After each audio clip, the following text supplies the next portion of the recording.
Let's go. Yo. Let's get it. Are we live? Think we're live. Salute Knicks Nation. Let me know if we are live. Let's first make sure that we're good on the stream. Are we showing on the stream? Looks like we still have the okay. Are we good? We good in the chat? All right. Knicks Nation. Welcome to game 2. Used to be the Quicken Loans Arena, but we're at the Rocket Mortgage Fieldhouse as the New York Knicks are on the road for game 2 before they head to Madison Square Garden in a very, very, very sneaky, important game. I mean, all these games are important. What am I saying? All these games are important, right? But you fall into that trap of sometimes, being the team that, okay, you won one on the road and you kind of feel like you're playing with house money. I hate that rhetoric, by the way. But this is do or die for the Cleveland Cavaliers, in my opinion, and it looks like it is. We have the Stratocaster with me here for a little mini pregame before we head into the play-by-play. Alex Trataros. What up, How you feeling, JD? Alex? I'm good, man. I'm ready for this game. I'm ready for game 2, bro. I'm ready for game 2. Feeling a little, I don't know why. I feel overconfident with our New York Knicks, man. Just hearing all the Cleveland media just being all upset, crying about the physicality of the New York Knicks. Okay. You know what that means? Gotta dial it up and just get more, just start beating the Cavs even more, man. Yeah, hey, I don't blame you for the overconfidence, especially after the game 1 performance. The way that they came out, being to pull out that victory without multiple players, key role players, not playing well. And so definitely a confident Knicks team. And right before we begin, speaking of a confident Knicks team, I'm sure they would have a lot more confidence tonight, knowing that Josh Hart, who was listed as doubtful going into today, which I guess now we kind of see is a little bit of gamesmanship that the New York Knicks are playing at new levels. I had tweeted that this is like the Knicks are officially playing games with the opponent now in terms of, how do you list a player doubtful and then the next morning you upgrade him to questionable? Like, if anybody knows the meaning of this terminology, listing someone doubtful the night before is very rare, especially in the NBA, for a player to be listed doubtful and then 24 hours later the guy's just playing. That's a fact. It is the NBA playoffs. And so I thought that maybe when you look at Tom Thibodeau and the way that he addresses the media, I think they knew that Josh Hart had a decent chance to play. And they were saying, you know what? Let's just make the Cavaliers think a little bit more. Let's just put him as doubtful. The injury is severe enough to do it. And Ian Begley reported about an hour ago that Josh Hart was going to test out in warmups, and it was just based on pain tolerance in terms of Begley's words. It was based on pain tolerance, and about as much as early as 10 minutes ago, Ian Begley reported that the Knicks are saying that Josh Hart is available tonight. So, Alex, I ask you to begin with, because this is a very important news to me. What does this mean for the Knicks in terms of being able to have Josh available? And are you concerned about, him re-aggravating this injury? How would you monitor him tonight? Do you give him normal minutes? Do you add someone else to the rotation? Like, what is your overall thoughts about, Josh Hart playing and being a Warrior? I'm not that concerned. I'm slightly concerned, but not really that concerned, because I think if he was that hurt, he wouldn't play. I think the Knicks are smart enough to know the intangibles that he offers, that you don't want to test him re-aggravating the injury to potentially lose him for the remainder of the series. So if he can play through it, and as we saw today, I think Fred Katz of The Athletic reported that he wasn't walking with no. It was I I think it was Zach from the New York Post. He reported that Josh Hart was not walking with a limp. He said, I'm good. So when you hear that earlier today, I'm like, all right, if he's good to go, he's good to go. Also, JD, our guy CP, before he flew out to Cleveland, got word yesterday that from a little bird, he has sources, man, saying that if Josh Hart was healthy and he feels good to go, he's going to go. And look at that. Look at that. He is Look at that. good to go. Look at But that. I'm not concerned, man. I think he's going to play. I would just watch him. Like if I'm Tibbs, once again, like with Julius, like we saw in game 1, you just watch, make sure he's not showing any signs of fatigue or like that he's like, what's the word? Just like, I guess, co-opting or whatever the term may be, just like for his injury, like showing that he is injured. So that's the only thing I would do if I was Tibbs, just to make sure that he's not showing any signs of injury. And speaking of CP, just for everyone that is just tuning in, CP is in Cleveland tonight for game 2. So we have a jam-packed night for you guys, as we're going to have play-by-play here. Then I believe CP is going to go live from the arena, and then we're going to open a new stream and go into post-game. So jam-packed night, and I can't wait for it. And I don't know, Danny, if we are able to go to any of the videos, but if we do, we can certainly pull up either the Donovan Mitchell one or the JB Bickerstaff one. And that is something that I wanted to play for you guys if we're able to. But what I'm going to do is let's just talk about it. Right, Alex? So, pregame, JB Bickerstaff continuing the, what I said on my tweet was a full court press performance. The Cleveland Cavaliers on, all these chirpiness and comments about the refereeing and how physical the Knicks were. And I don't know how, and Jalen Brunson only shot 4 free throws, and Isaac Okoro having comments. But even today, like yesterday was one day they talked, but even today, JB Bickerstaff, a little bit of a slightly different tone. Yesterday was more about the Knicks, but today he challenged his team in his shoot around, where he said, listen, I'm looking forward for our team to see if we can deliver the first punch. Let's see what we're about. And man, like that's usually, something that a coach would say when, you're down 2-0, or you're like really like, there's something here brewing with the Cavaliers that I think the Knicks could take advantage of tonight. What do you make of all this that's going on? And, how do you think the Knicks will take advantage of that tonight? Or do you think because of the whole game 2, the referees know about it now? Phil Jackson and his history, how he used to do this. Mm-hmm. Do you think the Knicks have to be careful about, how the game could be refereed tonight? I think, well, first of all, shout out to DN in the chat. Favoring is the word I was looking for, not co-opting, because I don't know what I was thinking. My brain's a little on a moment. But yeah, to your point, I think that the way the Knicks should come out tonight is that they should just continue to play their game, stay physical, and don't change anything unless the refs start calling it. And then you got to figure out how to adjust, right? I mean, we've seen throughout a regular season, we've seen in other playoffs that the refs, each crew is different in what they see is to be a foul, what they see to be excessive. So just play the normal game. Play the same way you did in game 1. I think this is just really a Cavs way of just pleading to say, hey, can we tone it down a little bit to give us, us a chance? Because we don't really have the same physicality as the Knicks. And to me, I'm just like, if that's what you got to do to try to get the refs on your side, I don't know. Maybe you shouldn't be, maybe you should think twice of how you construct your roster next season. Maybe come up with a new workout plan. Don't try to go asking for the rest for favors. Go out there and go play your game. That's the whole point, right?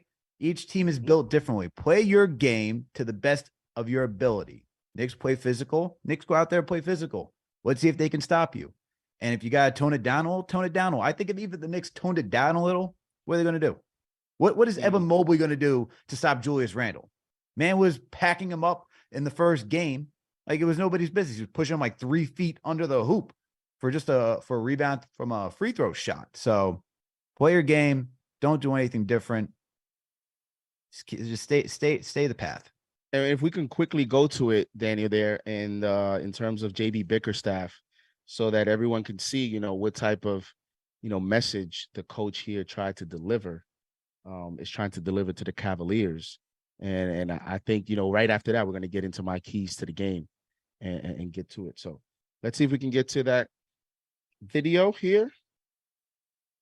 I mean, you know, I thought he got the ball in his spot and got the shots that he typically makes. You know, I do think, you know, and give Mitchell Robinson some credit.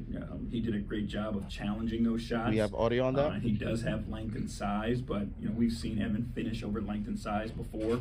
So I just think he had one of those nights.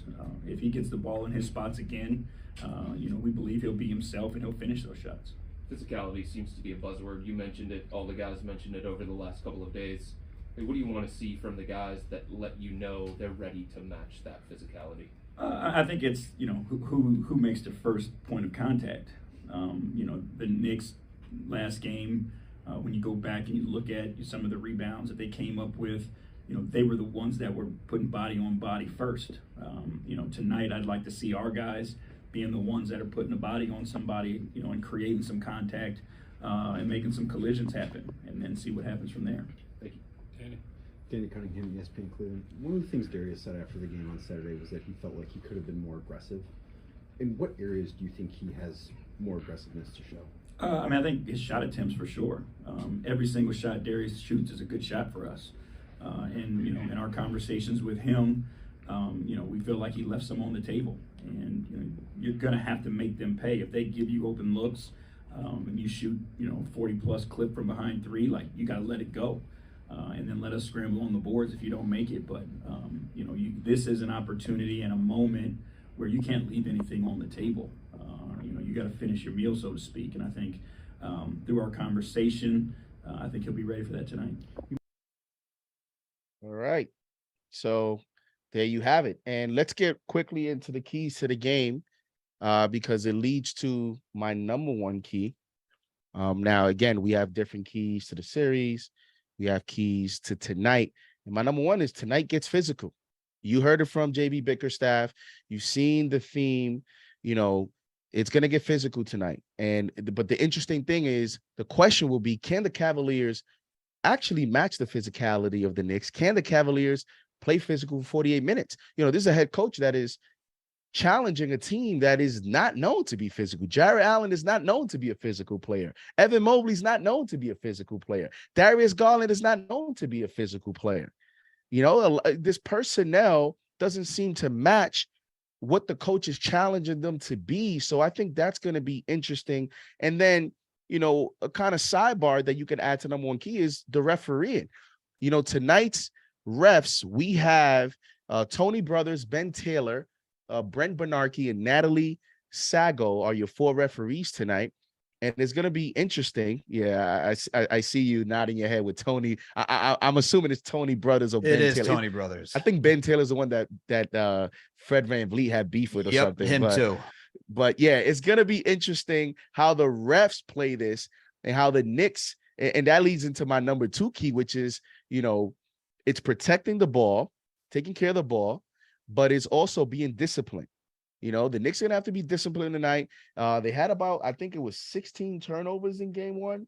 And in the end, they won the game.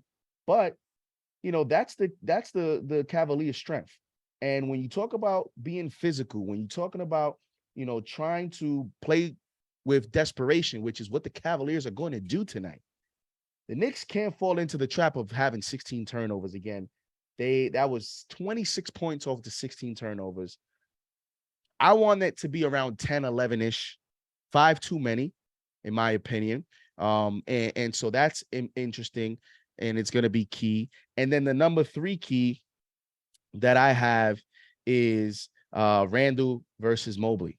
You know, I have that as a key again. And the reason is this is now Randle's second game back, little bit of more rhythm, little bit healthier. But also, Alex, on Mobley's side, and I want to get your thoughts over on the three keys real quick. But on the Mobley side, you know, as much as this is an important game for Randall, ladies and gentlemen, this is an important game for Evan Mobley. And when you talk about having the opportunity to take advantage of a young player's confidence, the Knicks and Randall have that opportunity tonight. You know, you're going on the road after this, and I know a lot of people get up to play at the Garden, but it's when you're confident going into the Garden that I think players perform, not going into the Garden losing confidence. And the Knicks could develop that scenario for a young guy who did not have a good game. And this is why stats can be deceiving, because he had a double-double. Jared Allen had a double-double and all that stuff, but they did not have minimal impact on the game. They're being challenged to be physical, right? You see the video that's going viral on Twitter where, you know, Randall is just treating him like a rag doll at the free throw line. So that's why, to me, that's a key matchup. So just to recap for you, Alex, physicality, limiting the turnovers, discipline, and Evan Mobley versus Randall. What do you think overall? Start with the physicality. I agree with you 100%. It's kind of what I touched on already, right? Don't change your game. Keep doing what you do. Although with someone like Ben Taylor and Tony Brothers reffing the game, oof, this is going to CP's conspiracy theory. I'm not going to lie. You know, the tinfoil hat theory that, you know, gets a little tight now to see how to allow the home team, the losing team to stay in this game and have an advantage. So that will be interesting to watch. Hopefully if you stay physical, you know, for someone like Randall, hopefully he keeps his calm like he did for game one for the most part, right? You know, he's going to have something to say to the refs here and there, but you hope that he does the same thing like when Jarrett Allen met him at the apex when he was attacking the rim in game one, and he puts his hands up and just walks away like, look, I'm not dealing with this. Stay focused, stay calm, stay cool. So definitely stay physical, but I'm looking for Randall at that one. Limit the turnovers, absolutely. We're talking about a team that, you know. And do you hear that, Alex? I do hear that. I do hear that. Just getting it ready because we're about to tip off. Yeah, go ahead, rapid fire. Let's go. I'm ready. All right, last one. Turnovers, absolutely. They got to maintain minimum because they average like what, 13? I believe it's like 13.1, 13.2 turnovers per game. 13 on the dot. 13 on the dot. And for the Randall and Mobley, Randall just owned Mobley, all right? Third in consideration for Defensive Player of the Year. Show him why he's not tonight, all right? Make him work. Make him work. Battle. I think Randall goes off tonight, in all honesty. That's what I think. So the game has tipped off, and thank you, Alex. We're going to go right into the game, and we'll see you on Postgame tonight. Absolutely. All right. Let's go, JD Bream. Let's go. Let's go right into it, Daniel. Here comes Okoro. 8 seconds in the shot clock. He drives to the lane, and he missed the layup. He gets the offensive rebound, and look at that. Julius Randle takes the ball, and you talk about being physical right off the bat. How about that, Knicks fans in the chat? You talk about, look at Randle. Give me that. Give me that. Here we go. Here comes Jalen Brunson. Isaac Okoro is defending. Knicks ball. Brunson, one-on-one against Okoro. He squares against him. He dribbles. He shoots the mid-range shot, and that's good. Jalen Brunson starts the game, hitting his first shot, and the Knicks go on a 2-0 lead as they get on the board. And here comes Darius Garland to Okoro. Okoro drives, stops his dribble, gives it to Jared Allen. Now Donovan Mitchell has the ball, 10 seconds in the shot clock. Mitchell goes over the screen. He squares, he shoots, and that's good. And Mitchell gets on the board. 2-2 ball game. Here comes Jalen Brunson. Brunson gets the screen, passes it to Randall. Randall, one-on-one against Mobley. 8 seconds in the shot clock. Randall goes right. Randall posts, stops, pops, no good.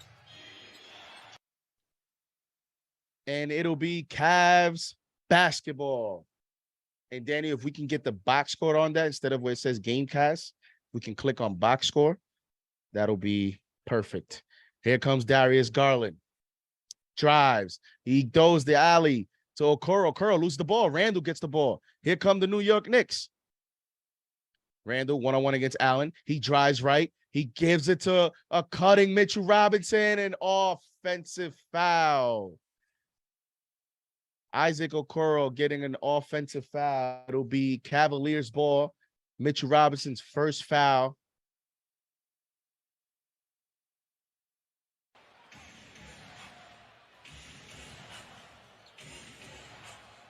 Here comes Darius Garland. And let me know, guys, if the audio and everything is good with the sounds and everything. Here comes Mobley. Mobley with the teardrop. No good. Rebound Grimes. Here come the New York Knicks. Grimes with Mitchell defending.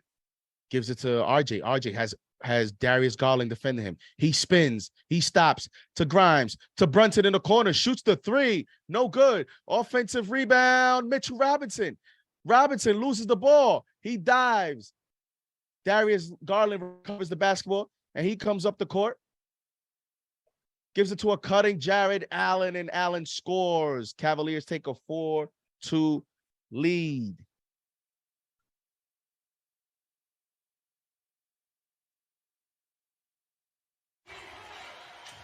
Here comes Mitchell Robinson, 13 seconds in the shot clock. Gives it to Brunson, and a foul is going to be called on Isaac Okoro. Yeah, when I play the sound effects, I just want to make sure that the volume on the sound effects is loud enough to where that you can still hear my voice. So I want to have the atmosphere. So let me know when I play the defense chants and stuff like that, if it's good. If it's too low, I want to raise it. Mitchell Robinson gives it to Brunson. Brunson, 5 seconds in the shot clock. Stops, pops, shoots the three, puts it in. Jalen Brunson from downtown. And the Knicks take a 5-4 lead. RJ Barrett starts the game defending Garland. Garland gets the screen, gives it to a cutting Mobley. Mobley in the paint. He stops in the corner to Osman. Osman misses the three. Rebound Grimes. He pushes the ball up the court. Grimes to RJ. RJ shoots the three. No good. Rebound Mitchell. RJ Barrett coming off a 2 of 12 game, trying to get on track. And Mitchell, step back. Misses the jump shot, rebound RJ. Those are the things you have to do, RJ, but sooner or later, he's going to have to start hitting some shots. Julius Randle, one-on-one against Mobley. Dribbles, backs him down, spins, fakes, shoots the fadeaway shot. That's good. Julius Randle. Knicks take a 7-4 lead, being physical with Evan Mobley. Here comes Garland. Garland drives on RJ to a cutting Allen. No, turnover. Grimes picks up the ball. Grimes brings the ball up the court to RJ. RJ stops. RJ fakes. RJ misses. And Knicks ball. Knicks ball. I like the move there by RJ because if you notice, he went up quick with the fake because he anticipated that, the block was coming. But then you gotta make that shot. Brunson inbounds the ball to Randall. Randall shoots the three, and that's good. And the Knicks take a 6-point lead. The Knicks with an 8-0 run. Here we go. Donovan Mitchell drives on Mitchell Robinson. That's blocked by Mitchell Robinson. Here comes Julius Randle. Knicks up 6. Randall with Osman. Barbecue chicken. Backs him down. Turns around. Shoots. Air ball. Offensive rebound, Mitchell Robinson, but it goes out of bounds. That was like a little heat check by Julius Randle. What a block shot by Mitch, and that was key because he already has a foul. You don't want him to pick up 2. Here comes Darius Garland. Gives it to Mobley. Back to Garland. 13 seconds in the shot clock. Garland drives right. Throws the alley-oop. No. Overthrows. Brunson down the lane to Grimes. And he's fouled by Donovan Mitchell, and Quentin Grimes will go to the free throw line for 2 shots. And the New York Knicks, ladies and gentlemen, are off to a quick start. The New York Knicks are playing physical. They're playing fast. They're defending. The Cavaliers with 4 points with 7 minutes to go here in the first quarter. Grimes' first free throw is good.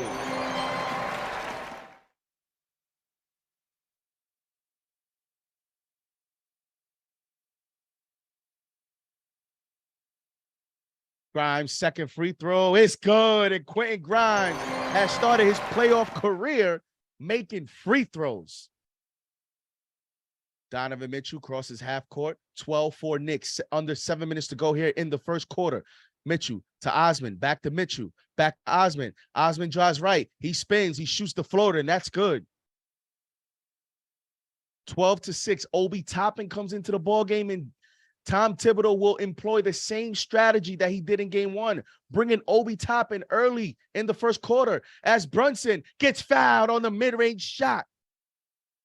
And we're going to have a timeout here on the court as the New York Knicks are up 12-6 with Jalen Brunson going to the free throw line here for 2. JB Bickerstaff looks a little nervous. Woo! And we back at home. We're remote today. You know we're going to play some music.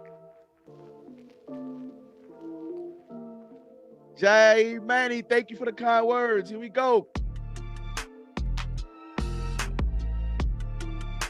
Have to be encouraged. Over 450 in the chat. Make sure you guys hit that thumbs up. Let's get to 200 likes. Shout out to the channel members. Shout out to Chuck D. We're back. Game 2, play-by-play. How about your Knicks? And guys, let me say this. I thought tonight we're gonna see what the Cavaliers are made of. I think tonight you're gonna see the Cavaliers' best effort. I think tonight you're gonna see Cavaliers' desperation. Donovan Mitchell in his shoot-around interview talked about how by any means necessary, his words, we have to win game 2 by any means necessary. You know why he said that? Because he knows the Garden for game 3, Madison Square Garden, game 3. Woo, listen, it's gonna get crazy. It's gonna get hostile. It's gonna get loud. You imagine the Garden if we win tonight? Donovan Mitchell understands the moment, and Donovan Mitchell understands where the Cavaliers' weaknesses are as opposed to the Knicks roster. So with that being said, with the whole talk about physical play and the refereeing and this and that and the fourth, the Cavaliers are going to be desperate tonight. And think about this. The rhetoric that I hate this rhetoric, but people use it. We're humans, right? How many times do we hear this? You're playing with house money. The Knicks are playing with house money. Why are people saying the Knicks are playing with house money? Because the Knicks did what you analyze you're supposed to do. When you're starting a series on the road, they use the word steal one. Let's steal a game, right? The Knicks have done that, and they're humans. So it's okay. It's not okay, but people use that rhetoric that it's okay if they come out tonight. You know, we're happy. We got out of there with a win. Let's just go back to Madison Square Garden. None of that. I'm interested to see how the Knicks respond to all of that rhetoric, playing with house money. You're going to get the best out of Cleveland. Let's see how like all of that put together. And if the Knicks win tonight, considering everything I just said, considering those circumstances, considering you're on the road, game 2, you could have played with house money. You could have been happy to be here.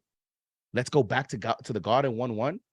If the Knicks find a way to win tonight under all those circumstances, I'm telling you guys, I'm not going to stop anyone from this chat from saying wild takes if they win tonight and they go 2-0.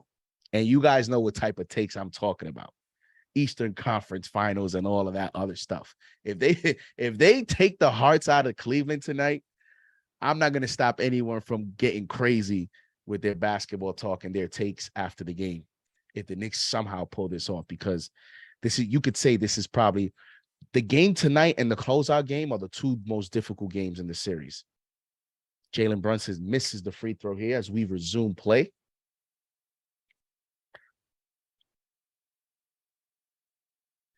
Over 500 in the chat early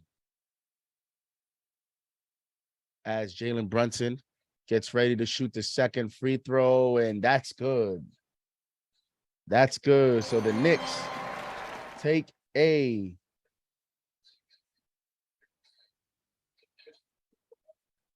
13-6 lead. Here comes Darius Garland. He's defended by RJ. RJ has done a nice job so far. 10 seconds in the shot clock. Gets the screen from Allen. Garland shoots the pull-up three, and that's good. 13-9. Good response there by the Cleveland Cavaliers. 4-point lead. Karis LeVert checks into the ballgame. The Cavaliers have LeVert, Osman, Garland, Allen, and Mitchell. Here comes Brunson. Brunson is trapped. He's double-teamed. Gives the ball up to Obi Toppin. 8 seconds in the shot clock. Toppin one-on-one against Osman. He shoots the floater off the backboard. No good. Rebound Osman. Here come the Cavaliers. Osman stops his dribble. Gives it to Allen. Allen gives it back out to Mitchell. 12 seconds in the shot clock. Mitchell one-on-one against Grimes to a cutting Allen. Gives it to Garland. Garland shoots the three. Back-to-back threes by Darius Garland, and he got too much space there. Got too much space there. Here comes Jalen Brunson. Out to Grimes. Grimes shoots the three. That's short. Rebound LeVert. And the Cavs have a little bit of momentum here. Osman gets the screen from Allen. Drives right on Mobley. Spins left. And gets his shot blocked. Turns the ball over. Picked up by Grimes. Passes it to RJ for the dunk. Terrific defense there by the New York Knicks. Credit Obi Toppin. Credit Grimes. And RJ with the dunk. The Knicks take a 3-point lead. It is 15-12 here. 4 minutes, 50 seconds to go here in the first quarter. Garland gets the ball back from Allen. He drives right. Goes under. Oh, what a cheap foul. Get out of here. He threw himself at Mitchell Robinson. Come on, Ben Taylor. What are you looking at?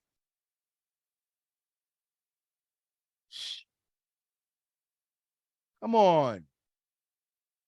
536 in the chat as Josh Hart is ready to check into the ball game with 4 minutes, 47 seconds to go here in the first quarter. 15-12 New York Knicks. Make sure you guys hit that thumbs up button as Darius Garland hits the first free throw.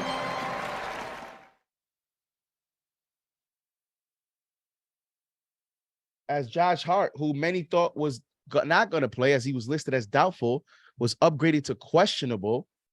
And then today, woke up better, tested his ankle in pregame, and he said this is going to be about pain tolerance. So it's going to be interesting to see as Garland hits the second free throw. How will Hart play tonight? Here comes Brunson. Out to Toppin.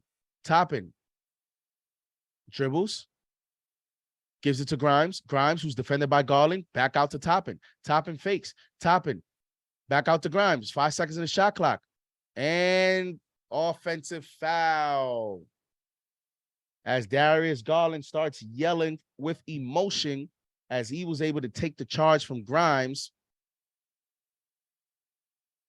A little bit of congestion there between Obi and Grimes there on the corner. Not great spacing on that possession. And here come the Cavaliers, 15-14 Knicks.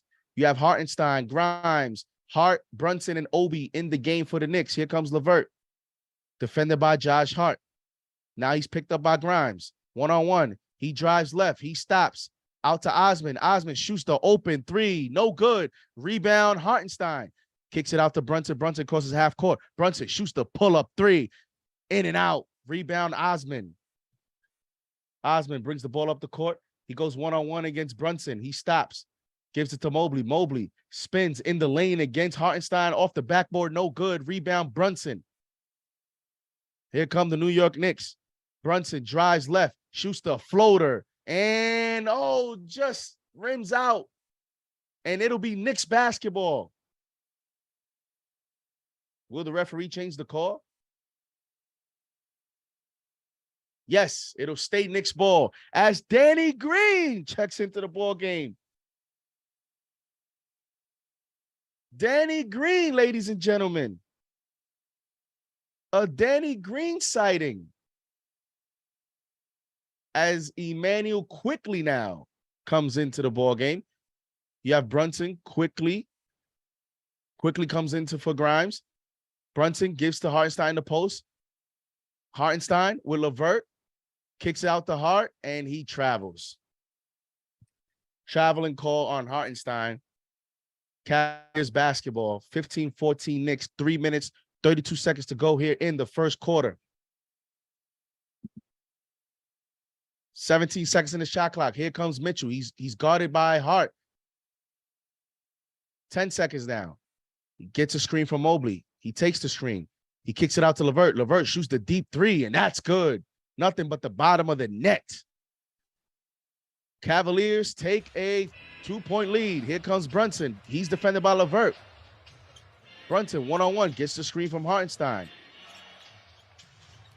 And I don't know what just happened here.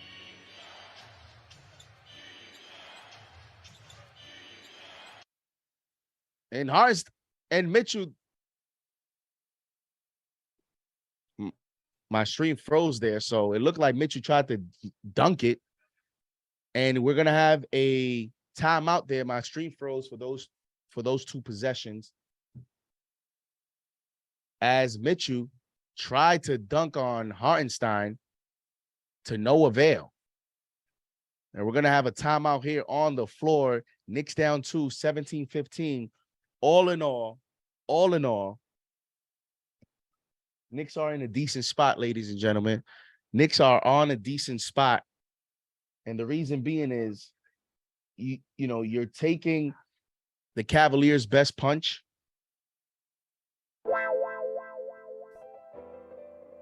The Cavaliers are shooting 60% from three, but only 5 3-point attempts. They're 3 of 5 on the 3-point line. And they're shooting 43% overall. And the Knicks are only shooting 31% so far. So, that's what I said. All things considered, Knicks being only down 2 in this situation, game 2, desperate game for the Cavaliers, you're in a solid spot. Solid spot. Jalen Brunson's trying to get into a rhythm.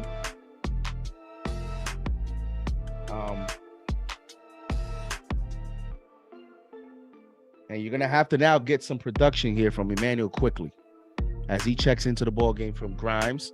And you're starting to see early the desperation by the Cavaliers, right? Danny Green now has checked into the ball game. And that's JB Bickerstaff going into a veteran with experience to see if he can catch some lightning in the bottom. But to me, when a coach does that, you go to a guy like Danny Green at this point in his career, that tells you everything you need to know. We're approaching 600 in the chat. Over 200 likes. Let's get to 300 likes. Hit that thumbs up button. Chuck D in the chat. Shout out to the channel members. Damian Palmer in the chat. Eddie Suarez. Rico World Peace. Channel Den. Father Peace. Strive in the chat. Junior Karoma. And we have a $5 super duper duper chat from T73. Thank you for being a channel member. He says, if we win tonight, I'ma say it. Knicks in 4. If we win tonight, I am going to say it. Knicks in 4. Wow. And earlier, we had a $5 super chat from Max Devereaux. $5 super chat from Max. He said, let's go, baby. Thank you for the $5 super chat. Thank you for the contributions. Salute, Christopher Jack. Salute, Cynthia. Let's go. Stephen Fox in the chat. So we get ready here to resume play. We're going to need some of these guys to step up. Chat, we're gonna need, I think we're gonna need 2 of who are the 3 that struggled last game? It was IQ, Grimes, and RJ, right? We need at least 2 of those 3 to play well tonight. We need 2 of those 3 to play well tonight. We need 2 of those 3. And definitely Emmanuel quickly, because he's an X factor to me. You guys saw it in game 1.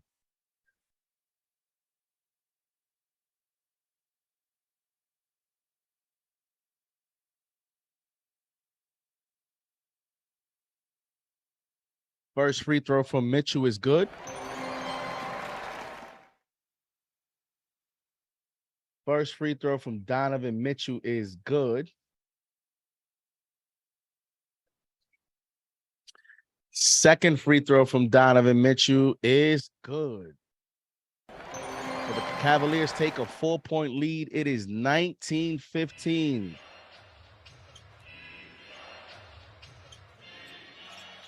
Here comes Jalen Brunson. He's defended by LeVert. He drives left. He kicks it out to the corner. Obi Toppin shoots the three, and that's good. Obi! 3-point ball. Obi Toppin. Here comes LeVert. LeVert drives left on quickly, gets to the lane, kicks it out to Mobley. He loses the ball, picked up by Brunson. Here come the Knicks. Brunson all the way to the basket. He lays it in. And the Knicks take a 1-point lead just like that. Here comes LeVert. Nice defense there by Quickly. LeVert one-on-one, drives, kicks it out. Osman shoots the corner three. No good. Rebound, Josh Hart. And Hart, you can tell he's not 100%. He still takes it to the basket, and he lays it in.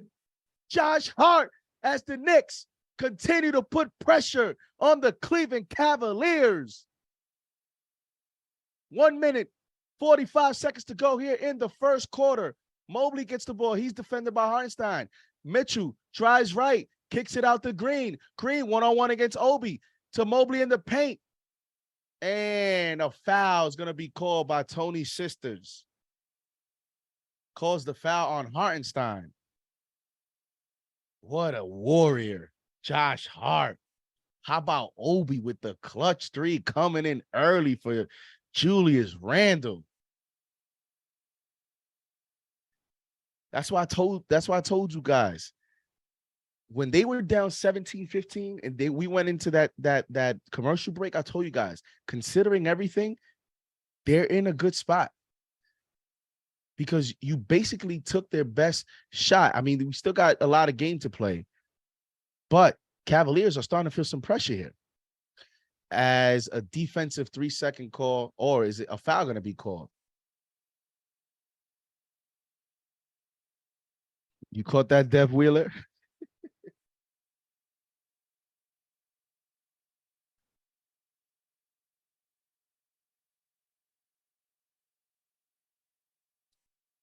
Here we go. Church Saint 7 said they're calling every foul on us.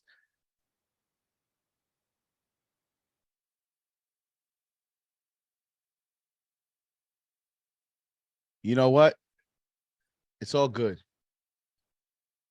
It's all good. As Darius Garland is laughing. Here we go with this nonsense.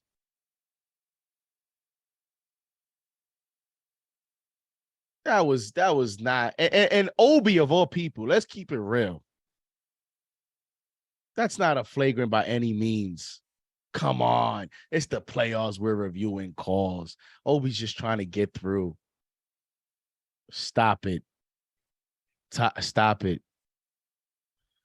Cody Clark. Yeah, Cody, come on. Ladies and gentlemen, they're reviewing this play. As Garland's acting like I'll reserve my.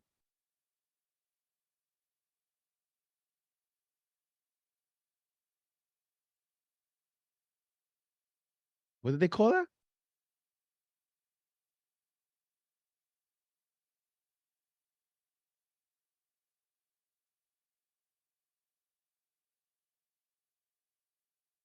Okay. I was about to say, if they call that up, I might have ended the stream and just walked out. Darius Garland, oh my God, I'm crying. I need some foul calls. Good start by him. 8 points, 2 of 2. He shoots the first free throw and he's no good. No good. Ball never lie. Ball never lie. Right, Sheed? Right, Rashid? Ball don't lie. Hits the second free throw, 1 of 1. We'll take that. We'll take that. We'll take that. Here comes Brunson, defended by LeVert. 1-on-1. Brunson, step back, shoots the long three. Oh, in and out. Here comes Darius Garland. Garland drives right, kicks it out to Osman. Osman shoots the elbow three. That's short. Rebound, Mitchell Robinson. Robinson gives it to Brunson. Brunson crosses half court. Under 1 minute to go here in the first. Brunson to the lane. Oh, bad shot there by Brunson. Here comes the Cavaliers. Garland drives. He shoots. He gets fouled. He's going to go to the free throw line for 2. And Brunson's pointing at the refs. What about the other side? What about calling it on the other end? As Brunson is talking to the refs, he's figuring out why they didn't call it on the other end. But they gave Garland the call. Said no foul call.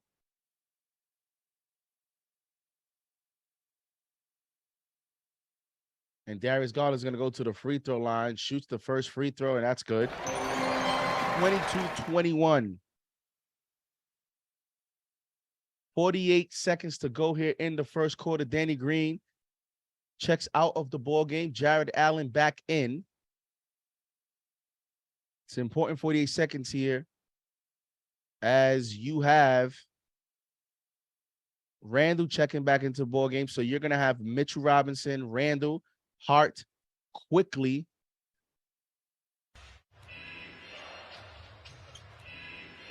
and RJ Barrett on the court for the Knicks. 15 seconds in the shot clock. Nice defense there by Garland on Quickly. Quickly lose the ball, gets the ball back. Quickly with Garland hounding him. Quickly, 5 seconds. Quickly, nowhere to go. Turns the ball over. Here comes Garland. Garland has had the best. He's been the best player for the Cavs in the first quarter. We have about a 5-second differential between the game clock and the shot clock. 10 seconds in the shot clock. Garland is going to isolate here against Quickly. Gets the screen from Osman. He drives left. He shoots the 3. No good. Rebound Mobley. 5 seconds to Garland. LeVert, center 3 at the buzzer. That's good. 0.3 of a second remaining. Quickly with the bad possession there. Come on, Quickly, man. You coming in. You have 4 turnovers already. Not today, but come on.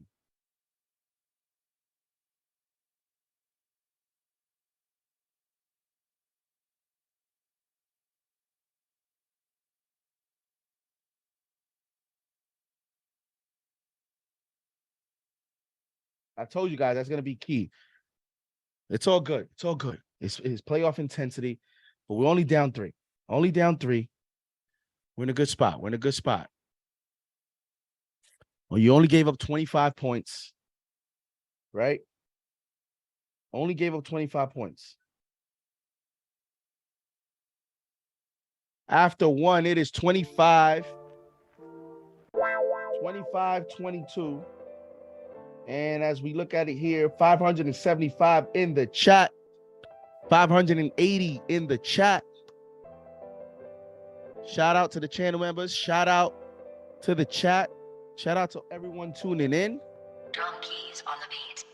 Let's go. What do you guys think in the chat about this first quarter? IQ has, I told you guys, we need 2 of these 3. Grimes, IQ, RJ. You're going to need 2 of them 3 to play well. Right now, not getting much. It's only 1 quarter. And Quickly has only gotten 4 minutes. So he hasn't got an opportunity yet to put his imprint in the game. But this second quarter is going to be key for guys like Emmanuel Quickly. 600 in the chat. Make sure you guys hit that thumbs up button. 25 likes away from 300. Thank you for tuning in tonight. As the Knicks are down 3 after 1. Brunson's 1 of 5 from 3. I like him. And some of those shots were tough, man. In and out. Didn't get the easy. Didn't get the roll. So it's tough. You hit a shot or 2 and the game is different. So it's hard to evaluate. 9 shots from Brunson in the first quarter. And Julius Randle with only 6 minutes in the first quarter, shooting 50%, 2 of 4. Tom Thibodeau going to Obi again early. So, that is very interesting there. Obi Toppin with 6 minutes in the first quarter, has a 3-point shot that he made. Josh Hart comes in, plays well. But again, guys, you got to get something from your core 3. RJ Barrett, Quentin Grimes, Emmanuel Quickly. Need 2 of those guys to play well. For the Cavaliers, Darius Garland with 11 points in the first quarter. Donovan Mitchell with only 4 points. As Donovan Mitchell looks to be trying to play more within the offense here. took 30 shots in the last game. There was some thought, conversations about maybe getting others involved. But all in all, Cavaliers shooting 39% overall. And I think the Knicks are in a good spot. But I had Emmanuel quickly as my X factor because he's going to be that secondary ball handler for the Knicks as we are ready to resume play here in the second quarter and begin. It'll be Knicks basketball. You have Josh Hart, Julius Randle, R.J. Barrett, Emmanuel Quickly, and Mitchell Robinson for the Knicks. You have Danny Green, Evan Mobley, Jared Allen, Karis LeVert, and Darius Garland for the Cavaliers. Here comes Quickly. 10 seconds in the shot clock. Back to Randle. Randle shoots the three. That's long. No good. They fight for the rebound. Garland recovers. Garland pushes the ball up the court. Gives it to LeVert. LeVert drives right to the lane and is blocked by Mitchell Robinson. Here come the New York Knicks. Randle, one-on-one against Mobley. He gets, where's the foul? Where's the foul? Darius Garland, 15 seconds in the shot clock. 25-22 Cavaliers. He gets the screen from Mobley. He gives it to Mobley in the lane, shoots the floater over Mitch. Nice contest there by Mitchell Robinson. Rebound Quickly. Nice defense there by Mitch. Quickly gives it to Randle. 15 seconds in the shot clock. Quickly to the lane. Defended by LeVert. Quickly doesn't look comfortable out there as the primary point guard. Here comes R.J. Barrett. Barrett shoots the mid-range shot, and that's no good. Knicks are struggling right now on offense. And you might have to think about putting Quickly with Brunson. Here comes Garland. Gives it to Mobley. Mobley to the lane. Nice defense there by Mitchell Robinson. No call. Randle to the lane. He loses the ball. Here comes Garland. And now the Cavaliers have a chance. And Garland shoots the floater, and that's no good. Rebound Hart. Out to RJ. RJ drives on Danny Green. He misses the layup, but he gets the foul called. Playoff basketball. Blood pressure basketball. Oh. Man. 652 in the chat. Hit that thumbs up button. Let's go. As R.J. Barrett hits the first free throw. 25-23. R.J.'s second free throw's good. 25-24. 10 minutes, 12 seconds to go here in the second quarter. Here comes Garland. Garland drives right. And nicely contested by Mitch Robinson. Tipped by Allen, no good. Second tip, no good. Rebound, Robinson. Robinson is making an impact in the paint. Hart gives it Quickly. Quickly fakes out Green. Shoots the three, no good. Rebound, Barrett. Knicks get a second chance opportunity here. 10 seconds in the shot clock. Randle, one-on-one against LeVert. 5 seconds. Randle out to Quickly. And he turns the ball over. Knicks do not look connected on offense here. Turnover, New York Knicks. 9 minutes, 41 seconds to go. Donovan Mitchell checks into the ball game for Danny Green.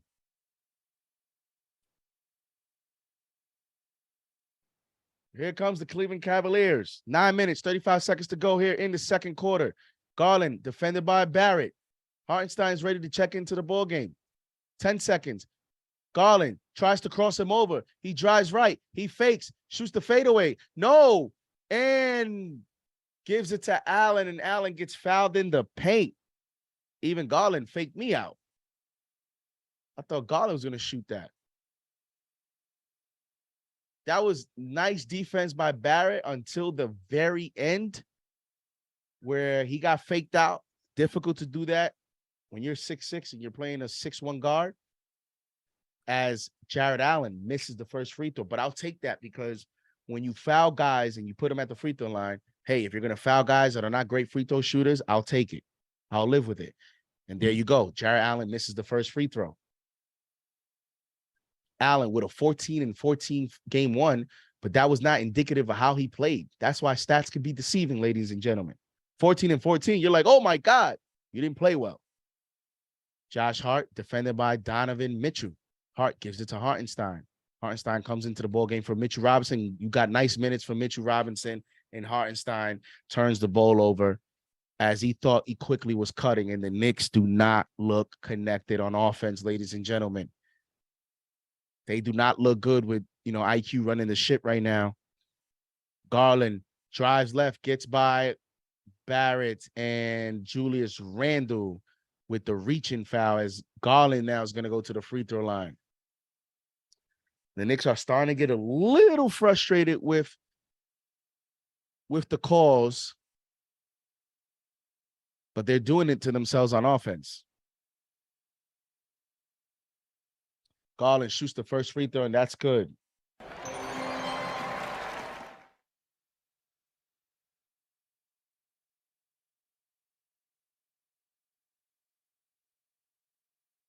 (27-24) Cavaliers. Garland's getting ready to shoot the second free throw.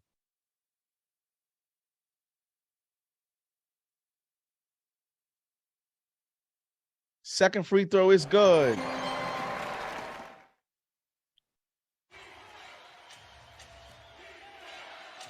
Here comes Josh Hart, gives it to Barrett. Cavaliers are playing right up on the Knicks, right from the get-go.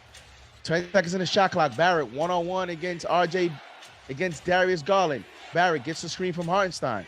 He goes left. He drives. He stops. Shoots the fadeaway, and that's no good. The Cavaliers are going to take that shot every single time.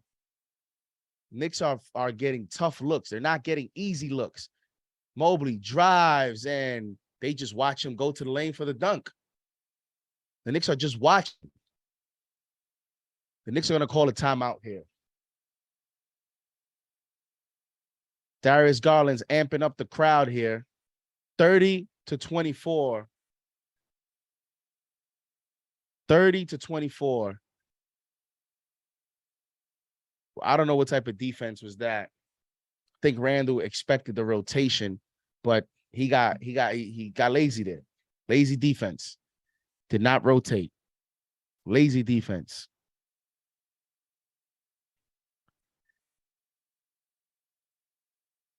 Knicks down 6.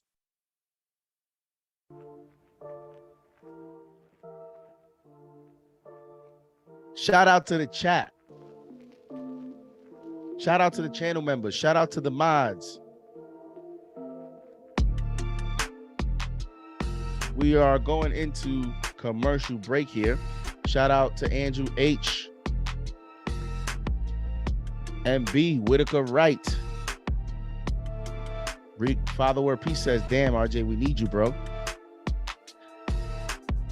Oh, man. The Knicks need RJ, man. But I continue to say, IQ, Grimes, RJ, you need 2 of those 3. Right now, you're not getting any of them.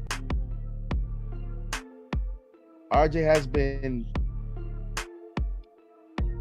okay on defense, but the problem is it gets to a point where if you're going to continue to get these 1 of 5, and it's just not going to, in a long series, it's not going to be enough.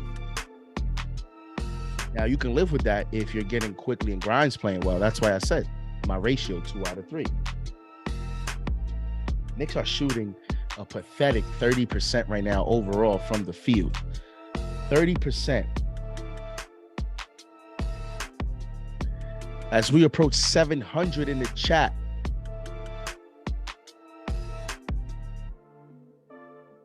(30-24) Cavaliers. I like the timeout there from Tom Thibodeau. Get your team together. And this is going to be interesting, ladies and gentlemen, in the chat, because, Tom Thibodeau, Quickly right now has not played well. And you start to think about how much longer of a leash you have on Quickly being the main facilitator off that bench. Because again, you are playing against one of the top rated defenses in the league. And tonight you see the way that they're up on the Knicks defensively. They're pressuring the basketball. So if you're Tom Thibodeau, you start to think, if you can't get good shots, you might want to, put quickly with Brunson together to try to see if you can get better looks. But obviously it's a little early. It's game 2, but it's something to watch how quickly runs that offense as the primary point guard, with the second unit.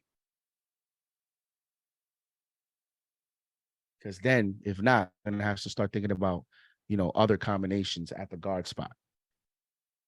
I'm not saying you decrease quickly minutes. No, I'm saying, you put quickly in a situation where your team is getting, better looks. So if that's putting him as an off-ball guard, you're going to have to consider that. As Brunson checks back into the ball game, and he checks back in for quickly, you have Brunson, Hartenstein, RJ, Randall, and Hart. Here comes Randall, 10 seconds in the shot clock, one-on-one against Mobley. Randall stops in the paint. He's double teamed. He kicks it out. He loses the ball. Picked up by RJ at the buzzer. Shoots the 3. No good. Rebound, Allen. Here come the Cavaliers. Nice defense there by RJ, deflecting the pass. Turnover, Cavaliers. Here comes Brunson. Gives it to Randall. Randall drives right. Backs down Allen to the paint. Shoots up. No good. And they fight for the ball. And Randall's hurt. LeVert shoots the 3. No good. And Brunson's hurt. Garland shoots the 3, and that's good. Tom Thibodeau is furious.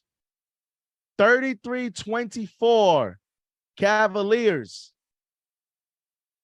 If you saw that Warriors-Kings game yesterday, this is playoff physical basketball, but the Knicks are not buying a bucket. They haven't scored in the last about 7 minutes. Hartenstein gives it to Brunson. Finally, y'all called something. Good Lord. Over 700 in the chat. A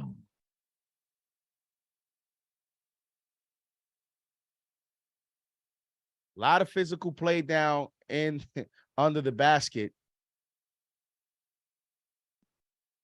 Randall looks to be okay, although he's grimacing. They're checking his left elbow as he hit the hardwood floor hard when he fell backwards with Allen. And they didn't call that foul on Jared Allen. Jared Allen tries to pick up Brunson, but he gets the rebound. Come on, man. That was an illegal screen.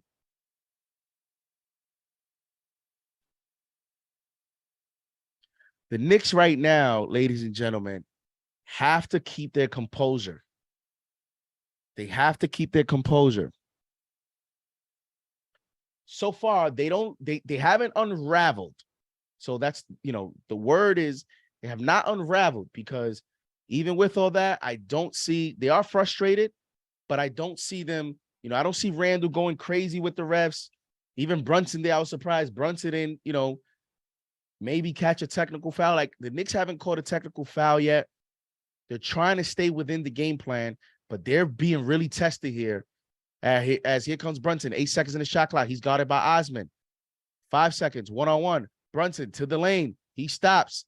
To Hartenstein in the lane, and there one!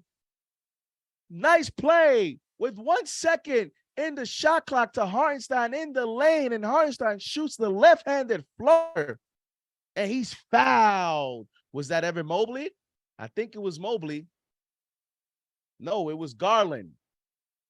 And Hartenstein with a chance for a three-point play, 33-26.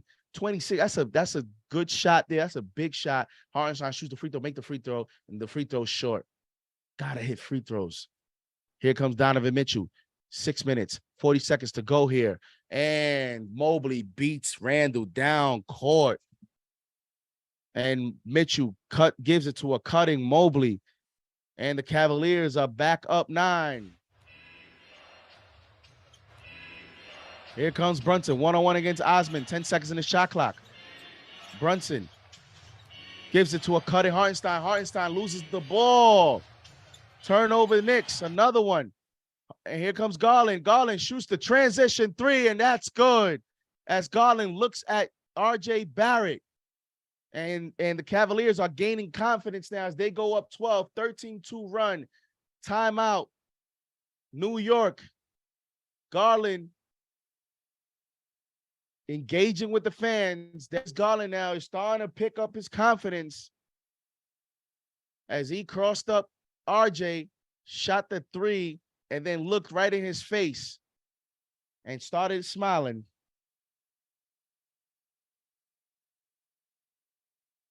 Ah.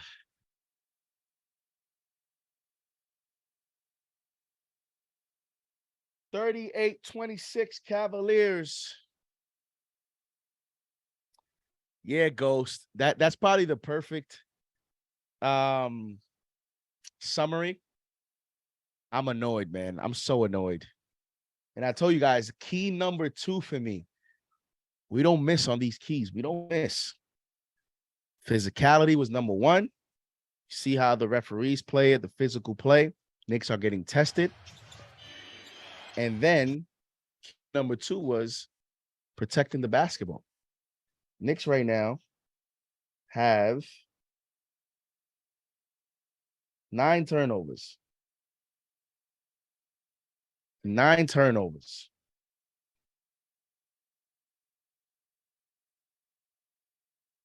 The Knicks right now have given up 11 points off turnovers. There's your game so far. 11 points off turnovers. And it's always been key because that's strength versus strength. Cavaliers were 4th in the NBA. They force about just shy of 16 turnovers per game. Ironically, the Knicks last game had 16 turnovers. They only lost by 4. So that's one of their key factors is slow the game down. They're last in the NBA in pace, right? They like to play a slow pace game. They're doing that right now. The Knicks have proven that they can win in that terms of style. Obviously, during the Tom Thibodeau era, this year the offense has actually been better than their defense. But the Cavaliers wanting to turn the ball over, and the Knicks right now have 9 turnovers, and we still have, 6 minutes to go here in the second quarter. So, the Knicks are on pace to have double-digit turnovers before the half is even over. It's not good. That puts you on pace for 20 plus turnovers. So Knicks have to tighten up, man. They have to tighten up. But, the first half, you take their punch and you see what you can do. Now, it's going to be very interesting here. The Knicks have to respond. You cannot let this game get out of control now. You're down 12, another run, and here we go. You're down 16, 18, 20, and now you just make the game a little bit more difficult, to navigate and come back. So this is going to be a key stretch here for the Knicks. Try to cut it to single digits going into the half.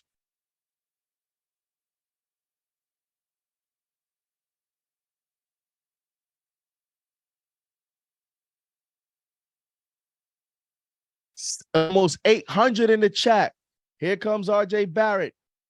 He inbounds the ball to Brunson. You have Barrett, Randall, Hartenstein, Hart, and Brunson. 15 seconds on the shot clock. Under 6 minutes to go. Randall drives on Mobley. He gets blocked from behind from Osman. Turnover Knicks. Here comes Garland. Garland's on fire. Shoots the 3. No, that's short. Rebound Brunson. Garland, that was a heat check. Brunson to the lane. Lays it in. Nice play there by Jalen Brunson. Knicks cut the lead at 10. Garland crosses half court. He has RJ defending. Now he gives it to Mitchell with Josh Hart defending him. Gives it to Osman. Osman to Mobley. 7 seconds. Mobley one-on-one against Julius Randle, and they're going to call the foul on Randle. Come on, Tony Brothers. That was a ticky-tack foul, and Randle starting to get frustrated. As you see, Myles Garrett there from the Cleveland Browns, I believe. talking to Randall. Quentin Grimes checks back into the ballgame. We haven't seen Grimes in a while. He checks back for RJ Barrett. 5 minutes, 19 seconds to go. Grimes comes in for RJ. Knicks need some shooting here. Here comes Mitchell. Gives it to LeVert. LeVert drives left to the lane, shoots the right-handed floater, and that rolls in. Cavaliers back up 12. 40-28. Brunson crosses half court. He has LeVert picking him up all the way at the half court line. Gives it to the corner to Hart. Hart, cross court to Grimes. Gives it to Randall. Randall drives past Allen. Gets to the lane. Shoots the layup off the backboard. And Randall starting to throw some elbows after plays. Knicks cut the lead to 10. Garland gives it to Mobley. Mobley out to LeVert. LeVert shoots the elbow three. No good. Rebound Grimes. Grimes gives it to Hart. Hart pushes the ball up the court. They're not calling no fouls. Here comes Brunson. One-on-one against LeVert. Brunson. It looks like when Brunson gets the ball, Cavaliers are going into a quasi zone. And Brunson gets down the lane, and that ball is stolen by Donovan Mitchell. And Mitchell lays it in. Mitchell anticipated that steal, and the Cavaliers go back up 12. The Knicks are not crisp. As Brunson at the half court, the Cavaliers are playing outstanding defense tonight. And here comes Brunson out to Randall. Randall shoots a center three, and that's good. On net. That's a big three from Julius Randle. And the Knicks cut the lead to 9. Here comes Darius Garland. 14 seconds in the shot clock. 3 minutes, 30 seconds to go here in the second quarter. LeVert gets the screen from Allen. LeVert drives right. He stops. He shoots the floater. That's short. Rebound. And they're going to call the foul. Ben Taylor is going to call a foul on Julius Randle. 2 fouls on Julius. Knicks down 9, 42-33. 3 minutes, 27 seconds to go. LeVert, Garland, Allen, Mitchell, Mobley on the court for the Cavaliers. Garland gets the inbound pass, 10 seconds on the shot clock. He's defended by Grimes. Garland gives it to Mitchell. Mitchell to Mobley. Mobley drives left. Mobley shoots the fadeaway, and he puts it in. Cavs go up 11. Come on, Randy. You can't let Mobley make that on you like that. Cavaliers are picking up full court. 44-33. Here comes Brunson. Crosses half court. Brunson to the lane. Lays it up. He took advantage of LeVert's aggressive defense. 44-35. That was intelligent basketball there by Brunson. Here comes Garland. Gets the screen. Garland drives past Grimes. Garland tries to dunk it. No, what?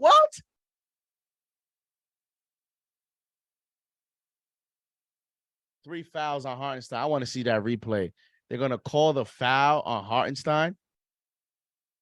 And Garland is feeling confident. Yeah, I guess on the right hand, if you want to be technical. I don't know. That did not look like a foul. That did not look like a foul on second look. 3 fouls on Hartenstein. Garland has already taken 8 free throws. And now they're going to call a technical foul on Josh Hart.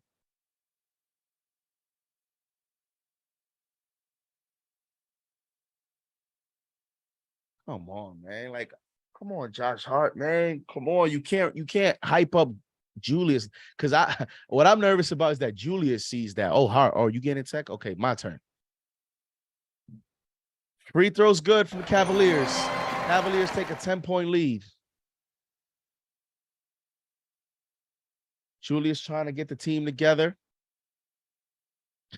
That wasn't a foul, says Tom Thibodeau.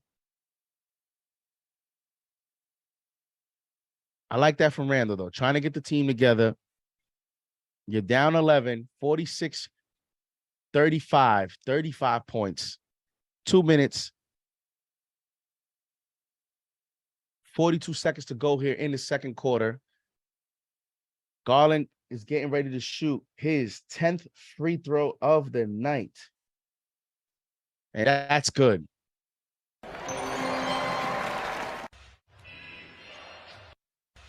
Randall inbounds it to Hart. He turns the ball over. The Knicks are starting to unravel here. Turnover, New York on an inbound pass. You got to be kidding me, man. You got to be kidding me. Like, come on. Danny Green inbounds the ball to Darius Garland. Cavaliers have all the confidence in the world now and the momentum. Garland drives, gives it to LeVert. LeVert wide open three, and that's good. Knicks down 15.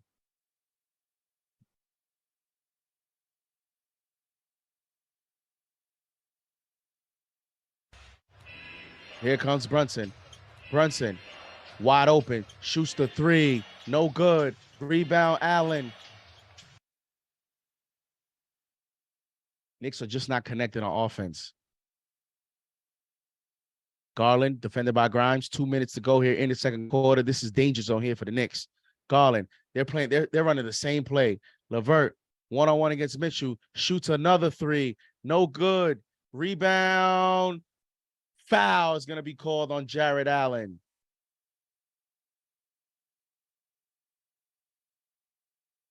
Josh Hart took a shot to the face. 727 in the chat. Make sure you guys hit that thumbs up button. Brunson inbounds the ball. He crosses half court. One-on-one against LeVert. Gets the screen from Randall. Grimes drives. Grimes, and then Grimes turns the ball over. The Knicks are just playing scared. They're playing slow. What are you doing, Grimes? 52-35, Cleveland. The Cavaliers are just stifling the Knicks. Brunson, I mean, they're stopping their dribble 3 feet behind the three-point line. Long three by Randall. That's no good. That's not a good shot. Randall gets the offensive board, and he scores. Everything for the Knicks is just difficult. Cavaliers are making the Knicks. Who's guarding Garland? What are we doing?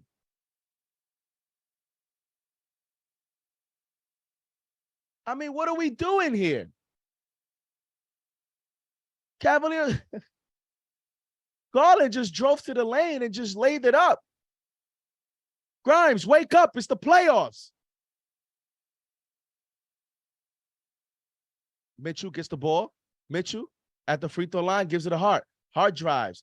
And the Knicks, they're just not ready to play. Mitchell Robinson with the butterfingers. Robinson slow up court. Danny Green fakes, shoots the three, and that's good. And the Knicks are down 20. 30 seconds to go. This is unbelievable. Mitchell Robinson, I don't know. Is he all right? He's just laboring. It's like he's gassed or hurt. Brunson drives. Brunson gets fouled. I mean, $5 super chat. Brunson's going to go to the free throw line. From Tees, we turned into the Washington Generals overnight. My chest legit hurt. This is a disgrace. Fire Tibbs. It's not a great response. I mean, they're just not ready to play.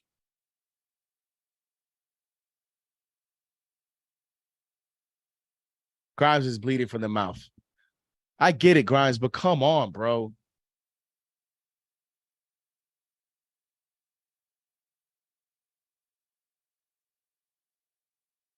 They definitely have answered the bell on the physicality because they're going to use this Grimes clip to show, oh, we came back on you guys. We were physical.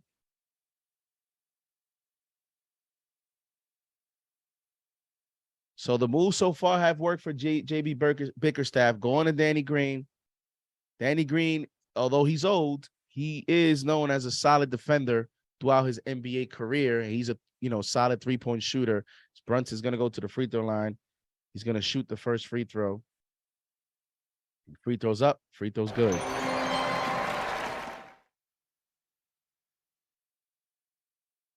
I mean, Grimes is just getting, wake up, Grimes. Just out here just like in no man's land. Wake up. You're getting clipped up. You don't even look like. Second free throw by Brunson. It's good. Just get a stop here. Shot clock turned off. 8 seconds to go here in the half. Here comes Garland. They're running the same play. LeVert drives. Allen in the paint, and Allen gets the dunk. The Knicks are playing soft. That's soft rim protection defense. Brunson, half court heave. No good. Air ball. The Knicks down 20 at the half. Anybody want to call on the Discord, you're welcome to. We do have the Discord open if anybody wants to call. Mitchell Robinson, after I thought was a good first quarter, was a terrible second quarter for him. He's a -12. Knicks with 14 turnovers. 14 turnovers. That was the key. Mr. Doan says CP has to stop. Yo, no lie, Mr. Dones. Every game that CP goes to, we lose. Every single one. We don't win when he goes to games. Black Ranger says we need adjustments. We need adjustments, says Black Ranger.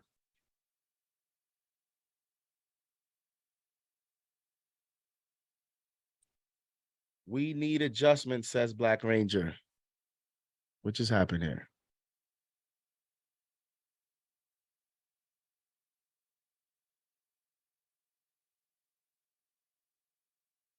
Halftime here, 830 in the chat. If anybody wants to get on the Discord, we'll take a few calls. If anybody wants to call and, give me your first half thoughts, I'm sure they're not too pleasant. The Knicks are down 59-39. I don't even want to play music. I honestly don't even want to play music. 858 in the chat. Make sure you guys hit the thumbs up button. Harlem G319. Thank you, man. This is it's tough. Tough, man. I'm trying to keep my composure. At the half, the Knicks. Man, what a terrible half, man. After that first quarter was decent. And they gave up 34 points in the second quarter, 34-17. They only scored 17 points in the second quarter, and that's what led to a 20-point outburst from the Cleveland Cavaliers. For the Knicks, the Knicks are shooting just under 37% overall, only 25% from three, 4 for 16. You're getting absolutely nothing from RJ Barrett. You're getting absolutely nothing from Quentin Grimes. Although you do got 2 steals from Grimes, 2 assists, 3 rebounds, and only 1 shot. So the Knicks got to just do that right there with how Grimes has been playing, and he only has 1 shot attempt in 14 minutes. Tells you right there, with only 6 assists. 6 assists, and Grimes only 1 shot attempt. Tells you all you need to know about the lack of ball movement in the first half. The Knicks, I think the Knicks got a little bit comfortable in thinking that, because what happens sometimes is when you take the punch of the opponent in a desperation game and you think you've answered, like you think, okay, we're holding up well. We're doing a good job. Oh my God, like we've taken a 2-point lead. We're only down 1. You get caught up in that and you forget to play your game. That's what the Knicks did. They got caught up in too much one-on-one, not enough ball movement, not enough smart basketball. Like, get some of these guys shot attempts quickly with only 1 shot attempt. Grimes with only 1 shot attempt. These are 2 of your best shooters in the team. Right? So, and the thing with the Cavaliers, they're last in pace. So what's important is possessions. They're paramount. They're important. They're valuable. They're vital. They're critical. Every word that you can come up with is very, very, very important. And with that, it's going to be interesting, man. Quickly with only 7 minutes, guys. How you guys feel about that? Quickly with only 7 minutes? I mean, that's a quick hook. That's a quick hook. And this is what I'm saying. This is where the coach is going to be challenged, right? Because do you just pull certain players, or do you create a situation where you're going to have to put them in a position to succeed? So like me personally, I personally don't agree with pulling quickly only after 7 minutes. I know he didn't look great, but I mentioned, how about play him more with Brunson? The first 2 games we put him into a primary ball handling role, and he has not responded well to that type of role so far. And so how about using him in an off role factor? Because this is what's so interesting, right? Even with quickly only playing 7 minutes, everybody on the Knicks is a minus, but he's the lowest minus at -7. Everyone else is a higher minus to him. So it just goes to show you that even like when Quickly's there, the team just plays a little bit better. But Thibodeau with the quick hook on Quickly in the first half. Only 7 minutes for Emmanuel Quickly. Again, this is where the coach is going to be tested. Obi Toppin, only 6 minutes in the first half.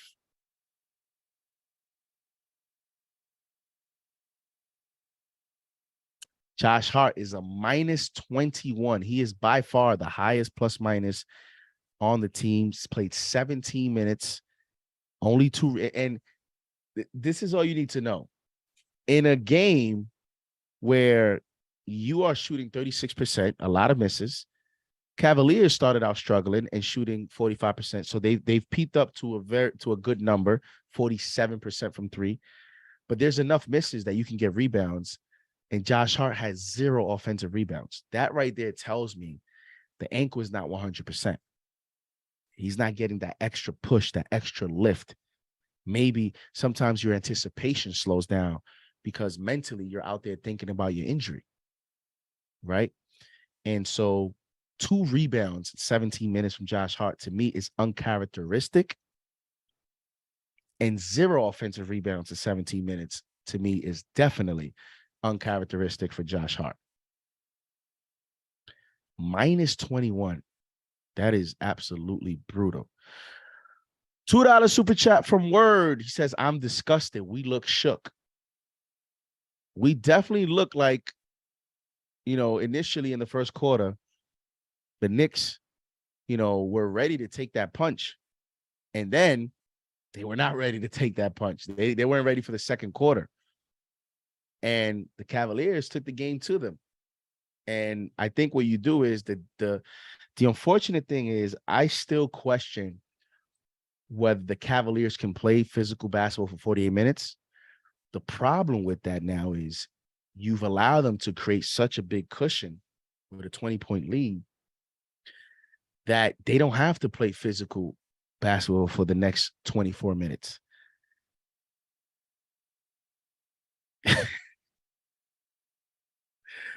As it looks like CP has checked around. Why are you going to the game, CP, man? We're approaching almost 1,000 in the chat. Stanman says we're going to win. Still thinks we're going to win.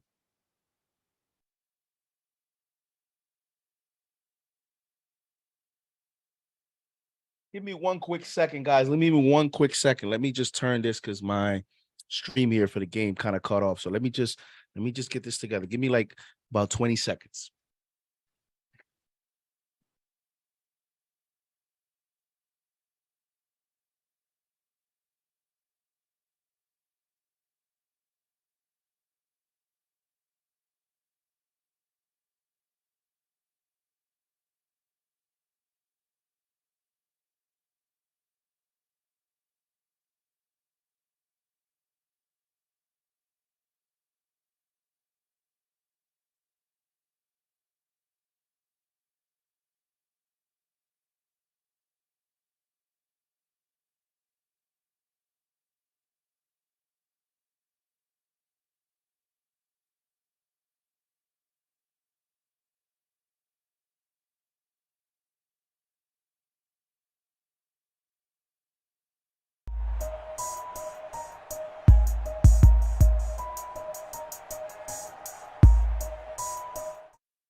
And we are back.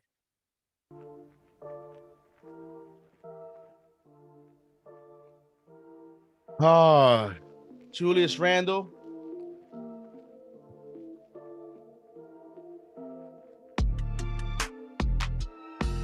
Julius Randle in the first half gave you 12 points, 3 rebounds, 1 steal.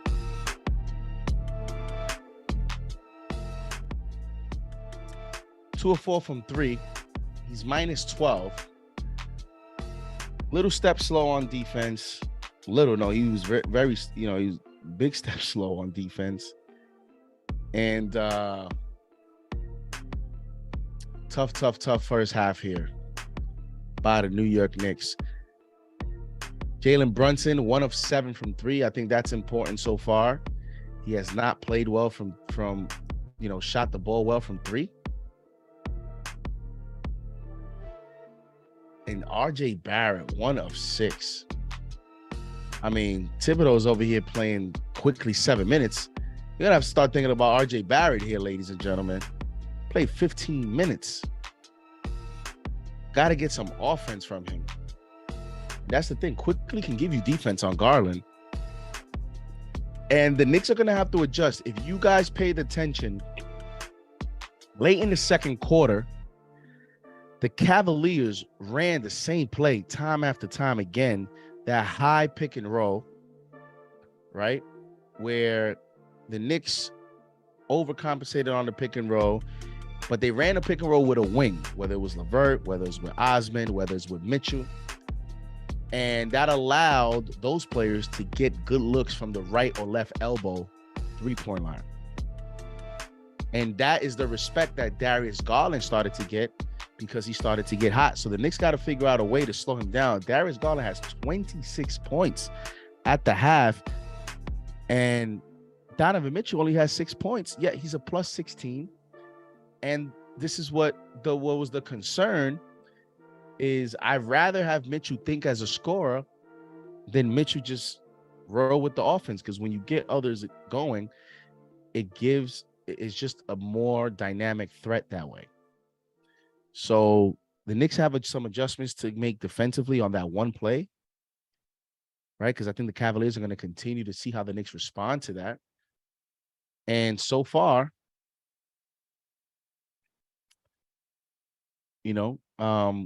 just not a good first half. Cavaliers go to the free throw line 15 times to the Knicks 9. So the Cavaliers have been getting the favorable whistle.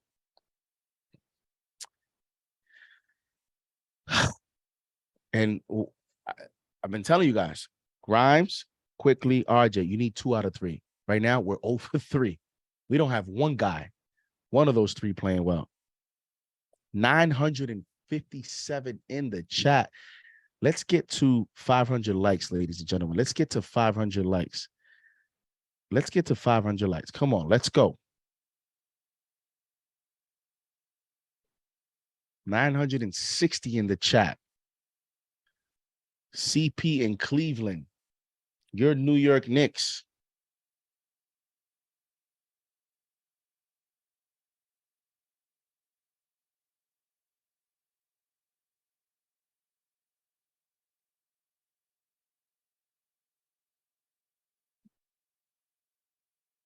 Oh, man.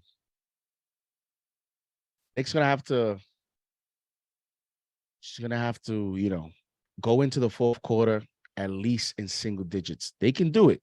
They're not facing an offensive juggernaut.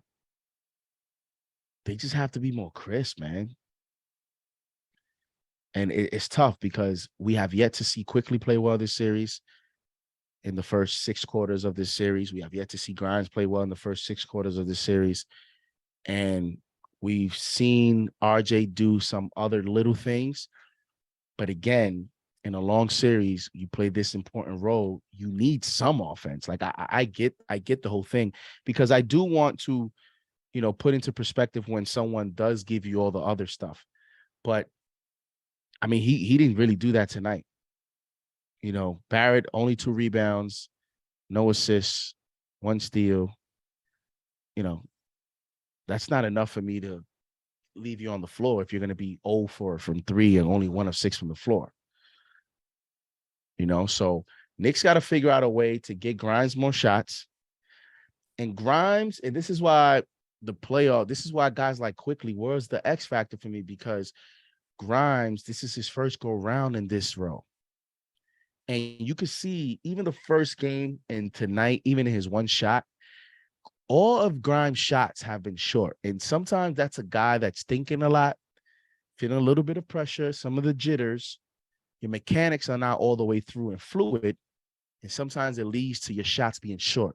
And that's usually an indicator of, those wrists are a little tight. And that is a sign of a player, because Grimes wasn't struggling before that. He was on fire going into the playoffs, but this is his first go round. So guys like Quickly, who've already had that experience against the Hawks, they need to step up. RJ needs to step up, and then Grimes, you flow him in slowly. $5 super chat from Trini. 2DB868. Where's our number 3 overall pick at? I see the number 4 overall pick cooking tonight. I guess we using the he's only 22 years old excuse again tonight. Question mark, question mark, question mark. Listen, I'm definitely not one of those guys that uses the age. I use the experience, 4 years already in the league.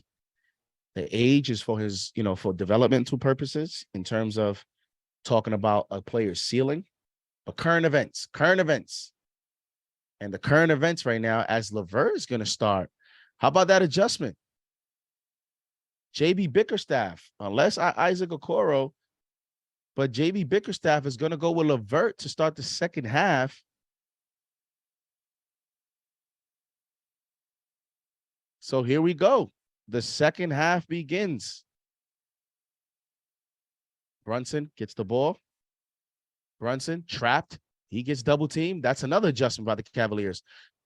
Randall with a nice pass under the basket to Mitch, and Mitch gets it contested from Allen. And Allen goes down the lane, and he gets his shot blocked by Mitchell Robinson. But Mitchell Robinson, good defense, but on offense, gotta go up. It's just doesn't have that touch to receive some of these passes, like to go fluid right up. Oh, well, I thought that was going to be a turnover. Darius Garland gets the ball. He's defended by RJ Barrett, gets the screen from Jared Allen. Garland to the corner to LeVert. LeVert drives, gets past Brunson, shoots the mid-range shot, and that's good. 61-39 as the Cavaliers get on the board here in the second half. JB Bickerstaff goes with LeVert over Okoro to start the third quarter, which that weakens the bench. The Knicks could respond well to that. Here comes Barrett. He gets fouled from Mitchell. Nice aggressive move there from RJ Barrett. The Knicks are going to have to get aggressive here with some of these matchups. They're going to have to get aggressive here. So nice move there from RJ. You got 5. You're 6'6" over a 6'1" guard. RJ makes the first free throw.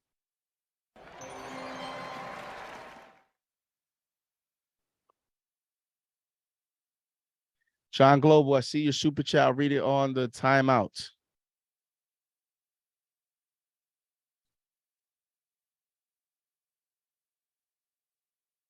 Here comes Garland, defended by RJ Barrett. Barrett's picking him up a little bit closer now. Mobley gives it to LeVert. LeVert defended by Brunson. Out to Garland. RJ's right up on Garland. 5 seconds in the shot clock. Garland shoots. Step away 3. That's short. Offensive rebound. Allen gives it to Mobley in the lane for the dunk. 63-41. Knicks going to have to start getting some stops. Come on.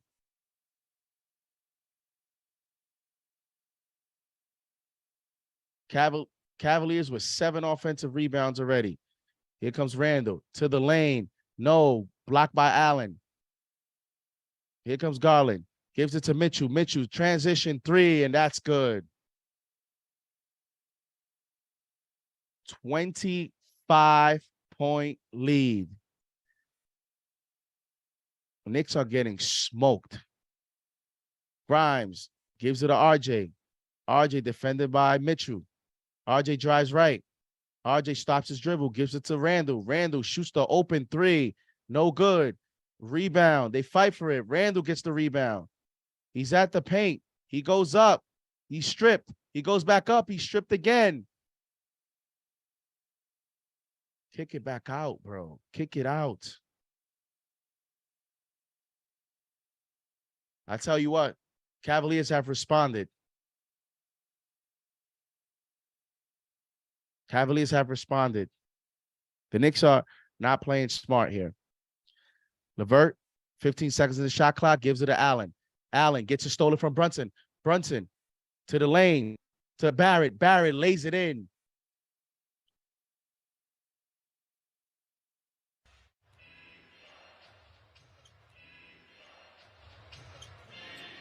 Here comes Garland, crosses half court. Garland drives right. He falls, loses the ball, picked up by Mitchell. Donovan Mitchell, 5 seconds, one-on-one against Barrett. Drives right. He shoots. Contested three. No good. Good defense there by Barrett. Rebound, Brunson. Brunson gives it to Randall. Grimes shoots the corner three. No good. Rebound, Mobley. These young kids are starting to feel some pressure themselves. Mitchell, defended by Barrett. Now Garland's defended by Grimes. Garland gets the screen. Garland is feeling confident. He shoots. He's short. Rebound, Brunson. Knicks have to capitalize on these stops. And Grimes has to be aggressive. He's not looking to be aggressive here. Brunson, one-on-one against LeVert. 10 seconds in the shot clock. Alley-oop to Mitchell Robinson. Nice play there by Brunson. $2 super chat from Chuck D. As long as we don't get injured, this is war, people. Yeah, Chuck D understands. It's a long series. It's a long series. Here comes Garland to LeVert. LeVert, one-on-one against Brunson. LeVert shoots the open three. No good. Rebound, Randall. Here come the New York Knicks. What are we doing?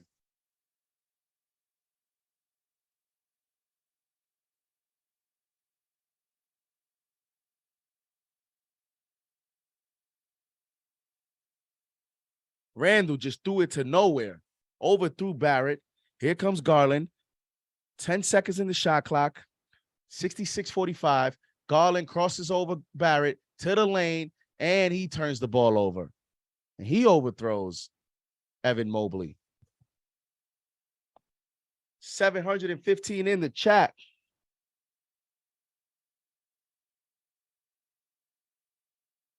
Here comes Brunson. Crosses half court. Gives it to Barrett. Barrett. And Barrett is fouled. Barrett showing some signs here in the third quarter.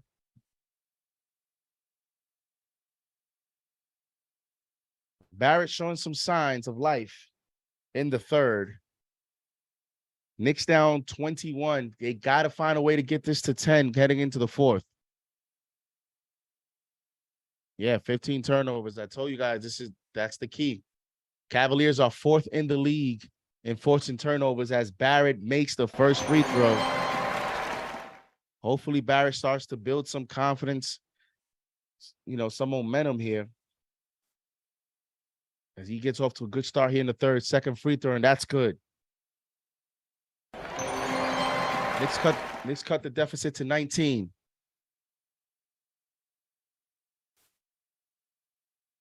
Garland crosses half court. He's defended by RJ. He gets a screen from Jared Allen. One-on-one against Barrett. He drives right. He lays it up, and no good. Rebound. Randall. The Knicks push the ball up the court to Brunson. Oh, they missed Grimes on the corner. Randall missed him. Brunson, one-on-one against Mobley. He looks to take advantage of the mismatch. Brunson drives. Brunson shoots the fadeaway. Oh, that's a tough shot. No good. And Mitchell Robinson looks slow. Like, how does Mitch not get that rebound? That was like a slow attempt. Mitchell. Like, is Robinson okay? He doesn't look right. Am I seeing things? Like, Mitchell Robinson just looks like slow. He looks sluggish. Like if he's laboring or something. Like look at him right there. He's just laboring. Here comes Randall. 10 seconds in the shot clock. Randall loses the ball. He recovers. Gives it to Grimes. Grimes, corner three. He gets fouled. That's a bad foul from Darius Garland. He bailed out Quentin Grimes, and Quentin Grimes is going to go to the free throw line for 3. Timeout on the floor. Am I bugging, guys? Like, Mitchell Robinson just does not look right. Like, he's just out there just, like, chilling. Like, what's up?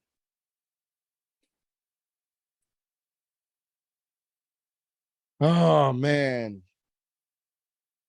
Julius Randle is 5 for 16 from the field. And, guys, this is where, Tom Thibodeau's going to have to take some risks in this game. Like, if you got to go to Obi, go to Obi. If you got to start playing fast, the game is slowing down. If you have to start playing fast here, then you're gonna have to make some adjustments. Because you're not getting much. I mean, you're getting some effort from Randall, but it's not coming together. It's not coming together in the sense that he's 5 of 16. He's turning the ball over. He has 5 turnovers again. He has 10 turnovers in these first 2 games already. And this game is not over. So, and it's interesting because in the first game and then tonight, he subbed out Randall at the 7-minute mark. And now we're at the 6-minute mark. And Randall's still out there. So that tells me that, Tibbs can play Randall how he wants. Right? It's not so much maybe a minutes restriction type thing, because Randall already has 23 minutes tonight. So the Knicks need energy. Like, they just need energy. And I wouldn't be, if this game continues this way and the Knicks are not able to cut the lead to 10 or cut the lead to 12, cut the lead to 11, if I'm Tom Thibodeau, I start thinking about some different lineup combinations here just to try to get something going, especially with a guy like Obi, even as a ball connector, even as someone that can just, move around there. Start considering that. I'll start considering putting Quickly as an off-ball guard, playing him with Brunson, because Grimes right now is going to shoot 3 free throws here, but the Knicks are not going to use him as a shot creator or playmaker. They're going to create shots for him. At this point, you need multiple shot creators right now, the way that the Cavaliers are playing Brunson and Randall. Brunson struggling tonight, 5 for 14. So as we approach 800 in the chat, the Cavaliers have made their adjustments, ladies and gentlemen. JB Bickerstaff has made his adjustments. Now it's time for the Knicks to make theirs. And sometimes you're able to make them in game, like tonight. And a lot of times, coaches don't make the adjustments until the game is over, and then, you go into the next one. So Cavaliers defense all night has been putting pressure on the Knicks. The Knicks have not responded well to that pressure. I mean, they're playing tonight like they don't know who they're playing with. Like, they just met these guys. We have over 1,000 in the chat, 1,089. Let's get to 1,000 likes. Let's get to 1,000 likes. We got 1,000 in the chat for a play-by-play. Let's go. Grimes makes the first free throw. Grimes makes the first free throw. Let's go. Grimes, second free throw, and that's good. Grimes makes the second free throw. Grimes has been shooting the free throw ball very, very well here in the playoffs. He's hit some clutch free throws. We just got to get him going. We got to get him shots. It's tough to get going. He has 19 minutes, only 2 shot attempts. It's not good enough.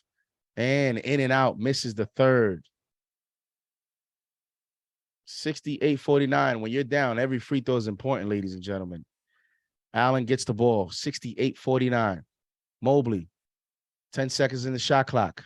Mobley out to LeVert. LeVert defended by RJ. LeVert goes right, kicks it out to Mitchell. Mitchell crosses the double team. And he's fouled by Mitchell Robinson. Knicks bail out Donovan Mitchell with 3 seconds in the shot clock. I hate that, man. I hate that. Hate that.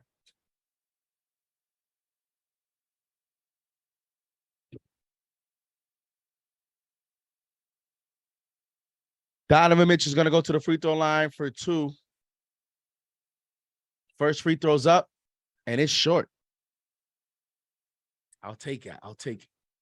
Where is Emmanuel Quickly, man? I mean, come on, Tibbs. All year, come on, show some confidence in your, like, come on, man.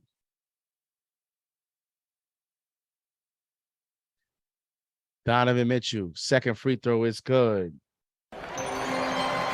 Randall inbounds the ball to Jalen Brunson. Knicks down 20. The Knicks, halfway through the third quarter have done nothing to this deficit, basically.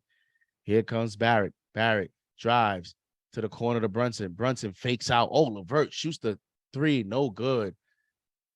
And Mitchell Robinson gets the foul called. Loose ball foul on the Cavaliers. The Knicks will get another possession here. Nice attempt there by Mitchell Robinson. Knicks are not hitting shots. I mean, that was a good look by Brunson. As Brunson, after the play, signals to RJ that was a good pass. He just couldn't finish for him. RJ now.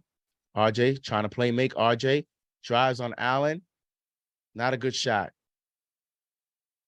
Not a good shot on Allen because Allen is right there, and he's ready to contest that floater. That's a tough floater for RJ. Knicks down 20, 14 seconds in the shot clock with the inbound, and Brunson gets the ball. Brunson drives. Brunson shoots and that's short. Yeah, when that happens, you don't have it. Brunson from point blank range misses an easy jump shot.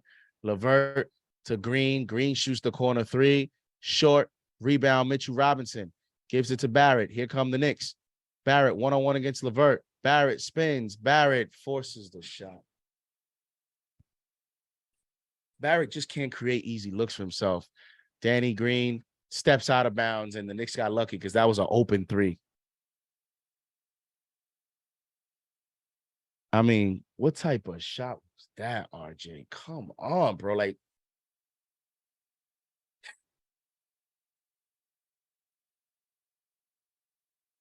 oh my God, bro. Here it comes.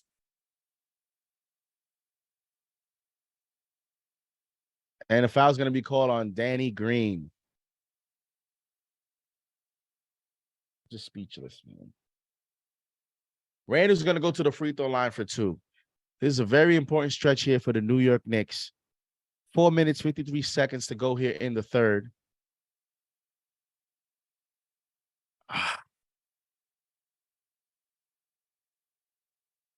Randall shoots the first free throw, and that's good.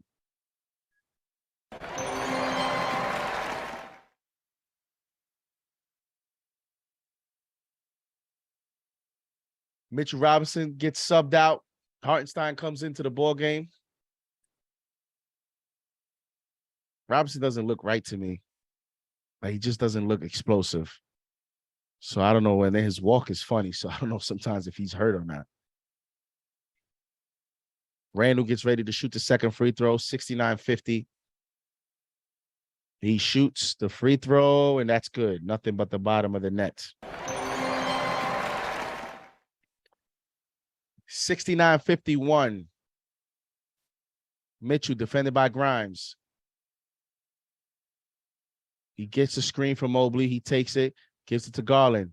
LeVert now in the corner, one-on-one against Brunson. He drives left, and he turns the ball over, picked up by Grimes. Knicks got a 3-on-2 break.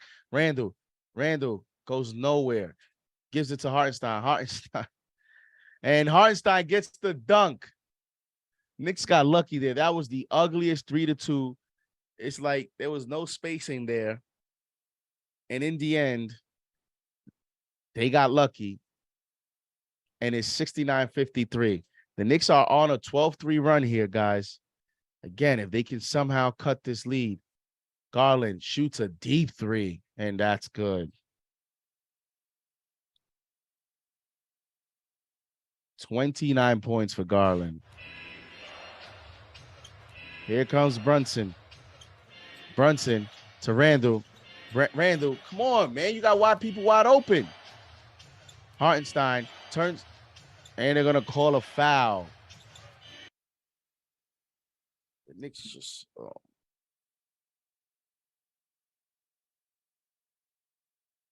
Josh Hart and Emmanuel Quickly are going to check into the ball game now. Knicks down 19. I mean, it's hard for Quickly getting a rhythm. He's only played 7 minutes, and now he's checking in with 3 minutes to go here in the third. 3 minutes, 43 seconds. Quickly's going to inbound the ball. You have Quickly, Brunson. Remember, guys, I told you about Brunson and Quickly. Tibbs is going to that now. See if that has any success for Quickly. Brunson, Quickly, Hartenstein, Randall, and Hart. Hartenstein gets the ball in the paint. He should have got fouled. It was the foul call. Randall gets the ball. Randall loses it. They're fighting for the ball. He gives it to Quickly. 5 seconds left. Quickly shoots the floater, and that's good. Come on, Tibbs. Should have went to Quickly earlier. Gonna have to play some of these kids and just roll with it. See if you get some energy. Here comes Mitchell, defended by Hart. And Hart has a bad ankle. LeVert drives in the lane, gets by Brunson, and he lays it up. Knicks are gonna have to get stopped, so they're gonna get back into this ball game.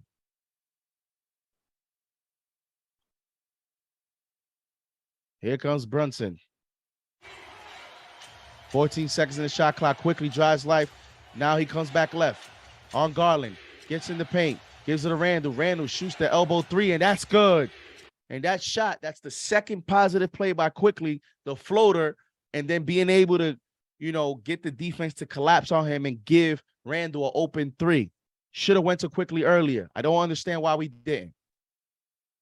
Here comes LeVert. One-on-one again against Brunson. Looks like they're going to try to attack Brunson here one-on-one. LeVert scores. So it looks like the Cavaliers now have found an opportunity here to go one-on-one, and that's why they're going to LeVert as an offensive player, and they'll take him going against Brunson. So if you're the Knicks, you're going to have to consider putting Brunson on Danny Green. Here comes Quickly. One-on-one, 5 seconds to Randall. Randall shoots the three. And that's off. Rebound Garland. Here come the Cavaliers. Oh, crosses over Quickly. Shoots the three in his face. 32. Darius Garland has responded. Darius Garland has responded. He made Quickly, who's a good defender. But the thing is, here's the problem with that. Look at that replay, guys. We're putting no pressure. No pressure on the guards. We're just letting Garland come up the court. We're letting him set into his space. We're letting him get to his spot. We're letting him create with all the spacing in front of him. Like we're not picking up. We're definitely not picking up 94 feet. We're not picking up at half court. We're not even picking up at the 3-point line. We're just, like you saw Quickly there. Quickly was just waiting for him. And you see the Cavs in comparison. The Cavs are picking us up earlier into half court, trying to take away a few more seconds into the shot clock and making it more difficult for us to operate.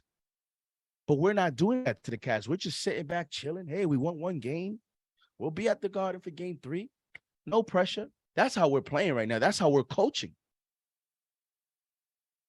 I don't understand it. I don't understand this soft defense we're playing. It's like playing zone in the NFL against good receivers. Like, no. Let's play man. Let's play pressure. Don't understand. I don't understand the game plan tonight. I don't understand. To me, tonight it is overall terrible coaching, and the players just came out flat.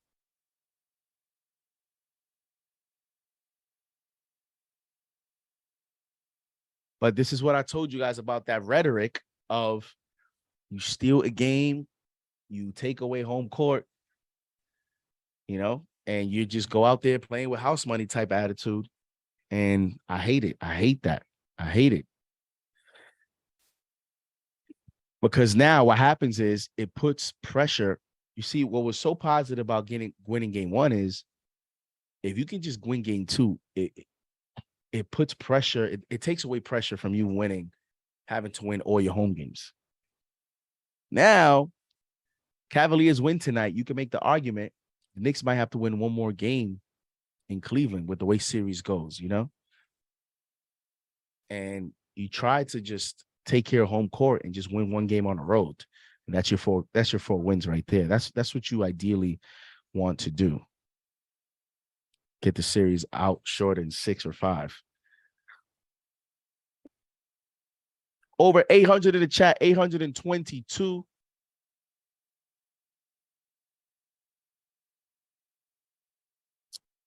We're getting ready to resume play here. Oh, man, ladies and gentlemen. This is tough. Tough. Knicks got to figure this out, man. Knicks have to figure this out.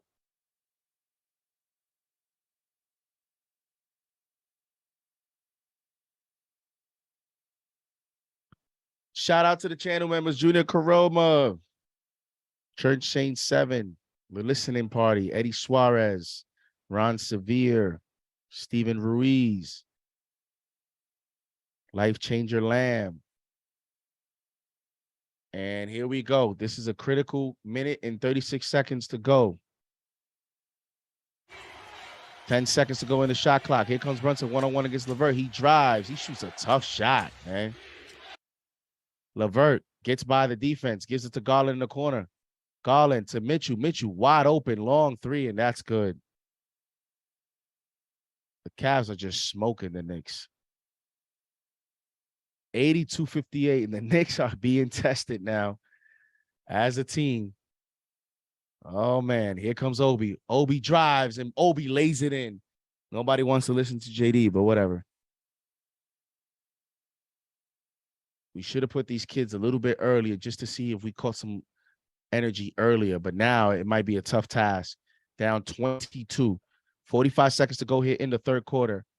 Mitchell to LeVert. Oh, turnover. Mobley to quickly. Transition 3. No good. Rebound Brunson to Hart. Back out to Hartenstein. Brunson, one-on-one against Danny Green. 5 seconds left in the shot clock. Brunson to the corner to Obi. Wide open 3. Air ball.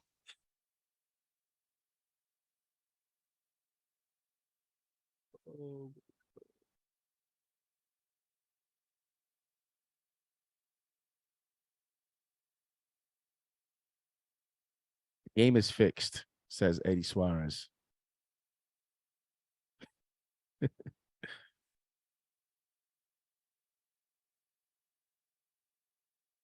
Garland gets fouled by Emmanuel quickly. Now they're going to bring in Deuce McBride into the ball game.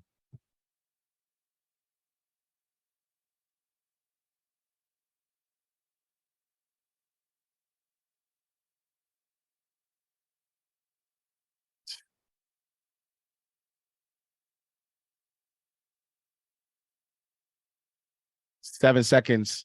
5. Deuce one-on-one against Garland. Garland one-on-one. Good defense there by Deuce. Good defense there by Deuce. Good defense at the buzzer. No good. Terrific. That might have been the best defense anyone has played on Darius Garland tonight. And it came at the end of the third quarter. It came having to be down 22. It happened having to put in Deuce McBride in. And that was the best defense you got against Darius Garland. Unbelievable. Kudos to Deuce, man, coming in and playing defense like that. That was the most difficult shot Garland has had all night.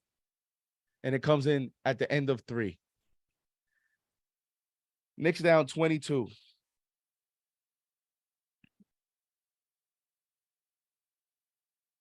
Over 800 in the chat. Let's get to 600 likes. 571. Hit that like button, ladies and gentlemen. Please hit that like button. Let's get to 600 likes. Oh, this is tough.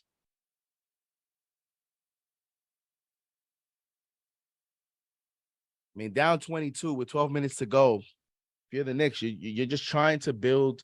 You're trying to build off something here in the fourth. You're trying to build off something.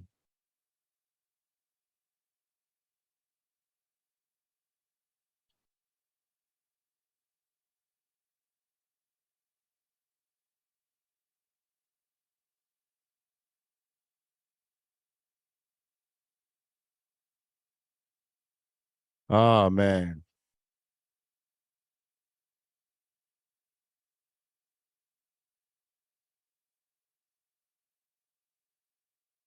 Well, I'm not even gonna do the 1 for 10. You know how you guys at the end of 3, we go into the fourth quarter, and I always say, what's your what's your confidence meter, or how nervous are you? I'm not even doing that tonight. Why?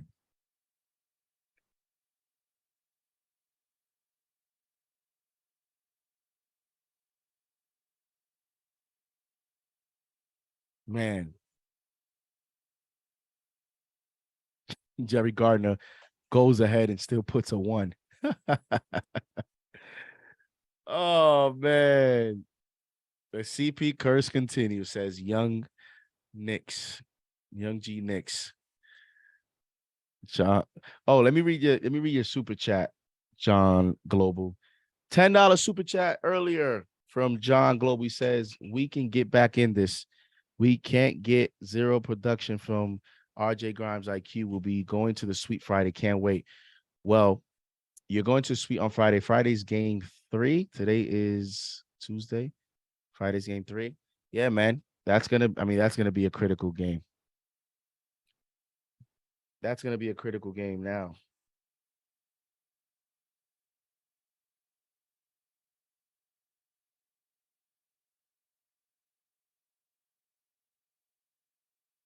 Here we go.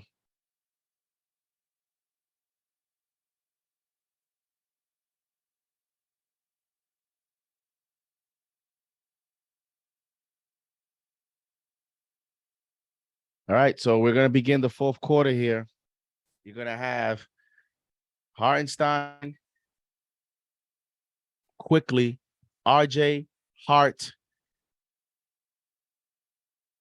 and Obi. Deuce doesn't start the fourth. Okay, whatever. Unbelievable. 10 seconds in the shot clock. Here comes Garland, gets the screen to the lane, out to Osman. Osman, wide open 3. No good. Rebound, Hart. Hart pushes the ball up the court, out to Barrett. Barrett one-on-one with Garland. Barrett, you better backs down Garland, backs him down, spins to the corner to Toppin shoots the 3. That's not a good shot because it was contested. Hart with the offensive rebound. He gets his shot blocked. LeVert one-on-one against Quickly, and he scores. 84-60.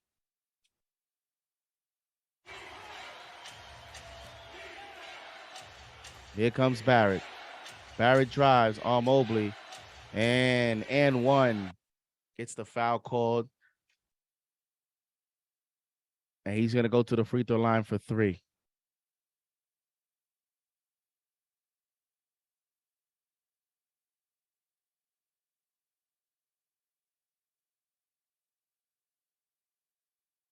Barrett shoots the free throw for a 3-point play and misses.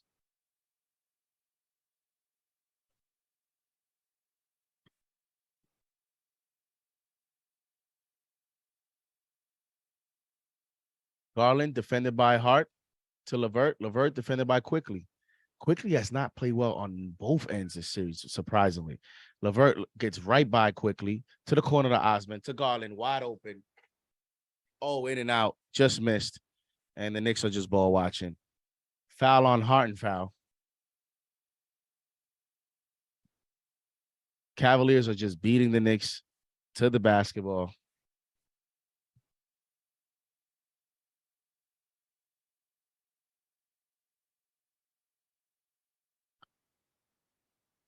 LeVert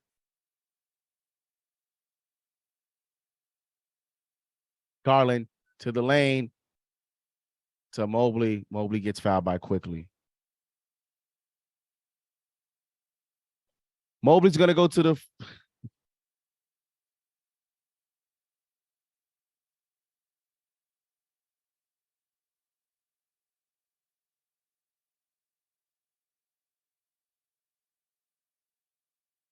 Mobley's going to go to the free throw line, shoots the first free throw, no good.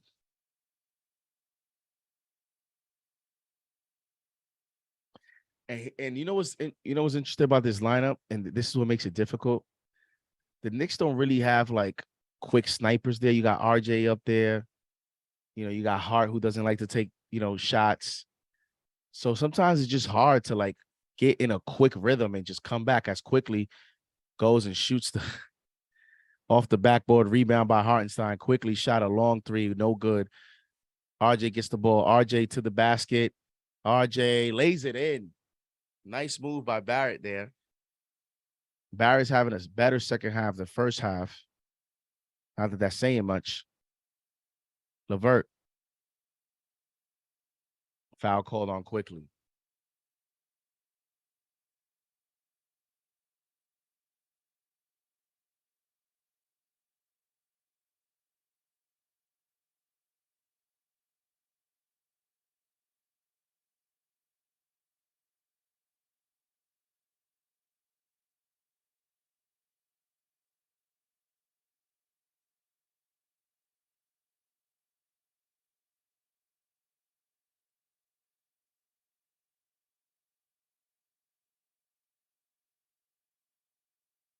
Mobley.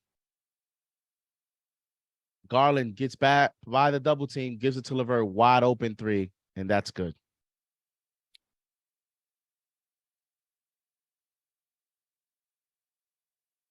This is what a disgrace. What a disgraceful performance by this team. They literally play like they were happy to win game one. Like they're just happy to get out there to win a game. Hartenstein misses the layup. Here comes Donovan Mitchell. One-on-one against Quickly. Mitchell under the basket to Garland. One-on-one against Obi. Garland's going to take this matchup. 10 seconds in the shot clock. Garland now is going to get double teamed. Gives it to LeVert. LeVert, who's very streaky player. LeVert fakes, shoots, and he's fouled. What is Josh Hart doing there? What type of defense is that? Like, what you doing, Josh Hart?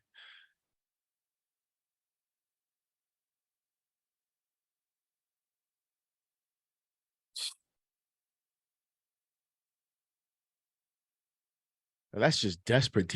LeVert is like, what are you doing, bro? It's just desperate defense there. LeVert shoots the first free throw. That's good.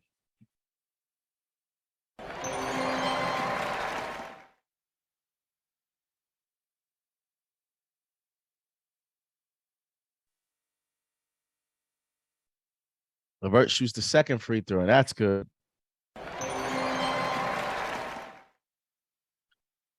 And here comes Quickly. And now you're starting to see the Twin Towers.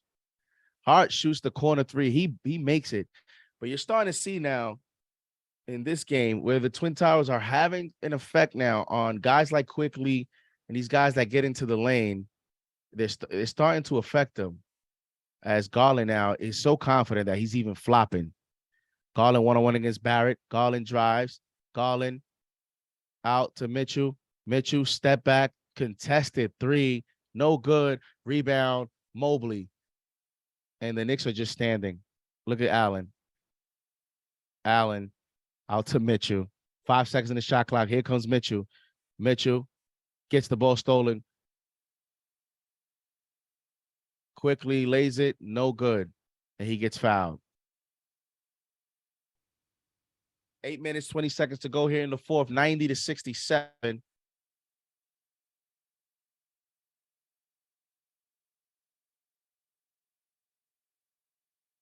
Yeah, I don't even know why Josh Hart is even playing. He had sit him, let him rest his ankle.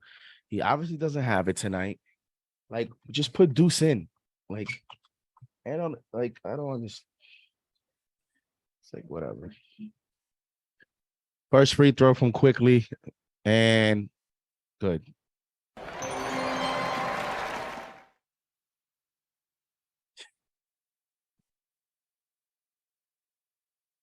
Oh, man. I'm so disappointed in the lack of energy this team came out with tonight, and Quickly misses the free throw. Quickly has been missing way too many free throws lately for my liking, for what he is expected to be. Garland defended by Barrett. One-on-one, Garland gets by Barrett, turns the ball over, picked up by Obi, and Obi gives it to Allen. Nice pass, Obi. Now that's some point guard skills. Maybe Obi's going to be a future point guard in the league. Just giving it to the other team. That's a great strategy. Here comes Barrett. It's 92-68. Barrett to Obi. Obi fakes, drives, and when you're not aggressive and you just go right at the guy, that's what happens. That's one of the things where Obi is just soft. Like, go up strong. You had the clear lane, man.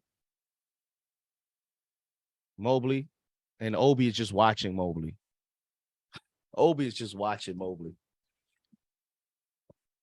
Oh, man.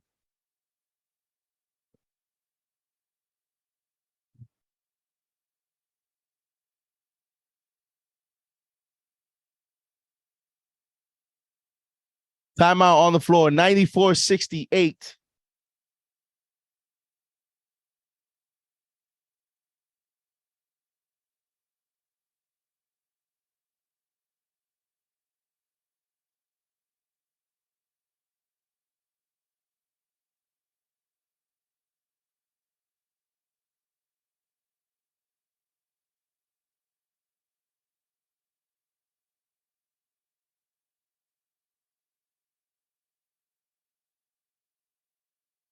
Oh. All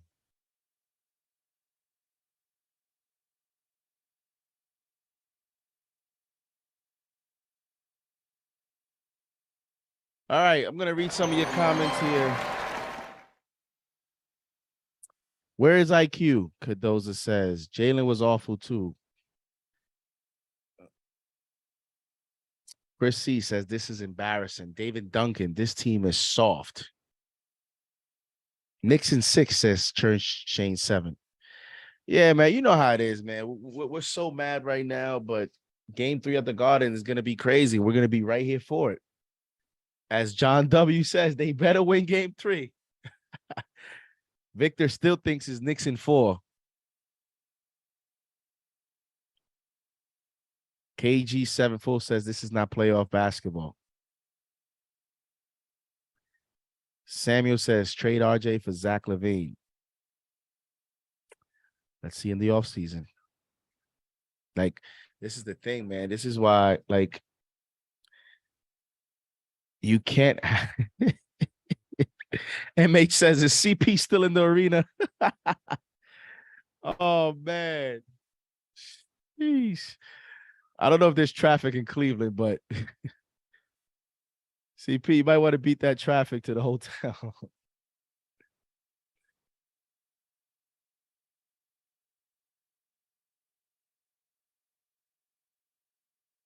This is.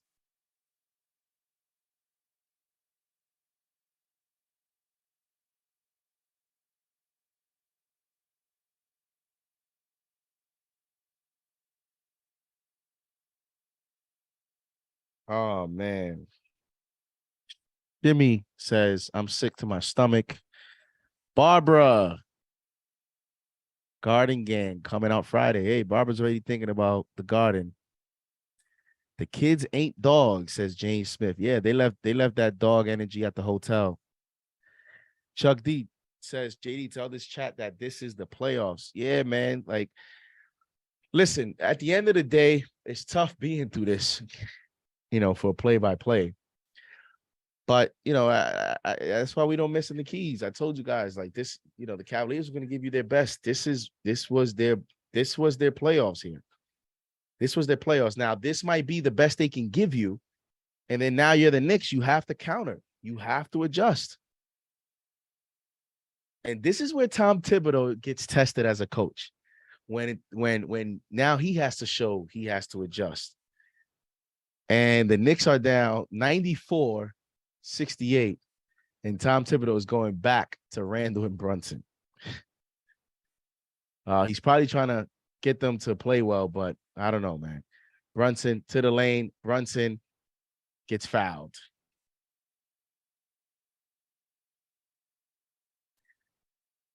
$10 super chat from T73. And T says, a Cavs fan said we would get blown out by 21 before the game, and I laughed.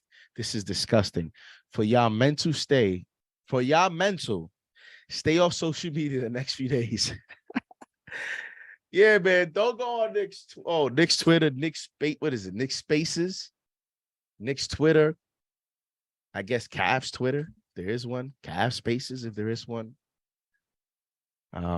Those things are going to be interesting, right?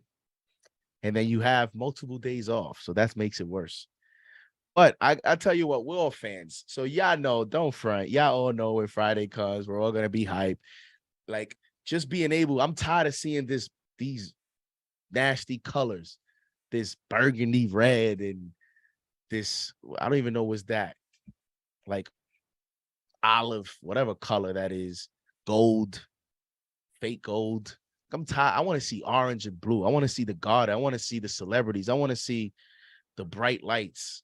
Like I'm done with this Cleveland dump. Allen gets the dunk off the offensive rebound. The Knicks continue to play soft. So when that scene arrives on Friday, we'll all be hyped and probably nervous because game 3, I think the Knicks is going to have to win. Here comes Randall to quickly drives back to Randall. Cavaliers are playing defense, man. Cavaliers are looking like the number 1 rated defense, and Randall turns the ball over, and Randall's looking like the Atlanta Hawks Randall right now. And I don't know why Tibbs went back to him because, like, just give him the night off. Like, what you could risk here is continue. Like, you can risk some of these players lose their confidence. Just Mitchell to the corner. Osman shoots the corner 3. Like, why? Like, get these guys off the floor. The Knicks are getting absolutely smoked for a team that has gotten like this looks like this is so bad. This reminds me of like the Dallas Mavericks game or OKC or whatever it was, that game that we got demolished. Like, this Knicks team does not get blown out like this. This is absolutely embarrassing. This is a disgrace. $5 super chat from Willie the Champ as Brunson hits his first free throw. Says, I thought Tibbs loves defense, but Deuce can't get burned. Yeah, I don't understand. Don't understand that. Not that Deuce was going to win us the game, but just reward the young player. Played great defense there at the end of the third. And you, how about Tibbs? How about playing Deuce to gain him some confidence in a blowout? Like, let him get confidence on the run of blood because you might need him in the Garden. Like, I mean, the way some of these guys are playing, man, you're getting nothing from Grimes, nothing from IQ. RJ struggled all series.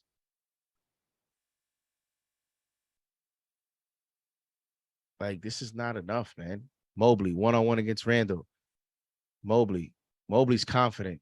Mobley backs down Randall. 3 seconds. Mobley shoots the fadeaway. That's the best defense Randall's played all night. And it might only be because it's a blowout.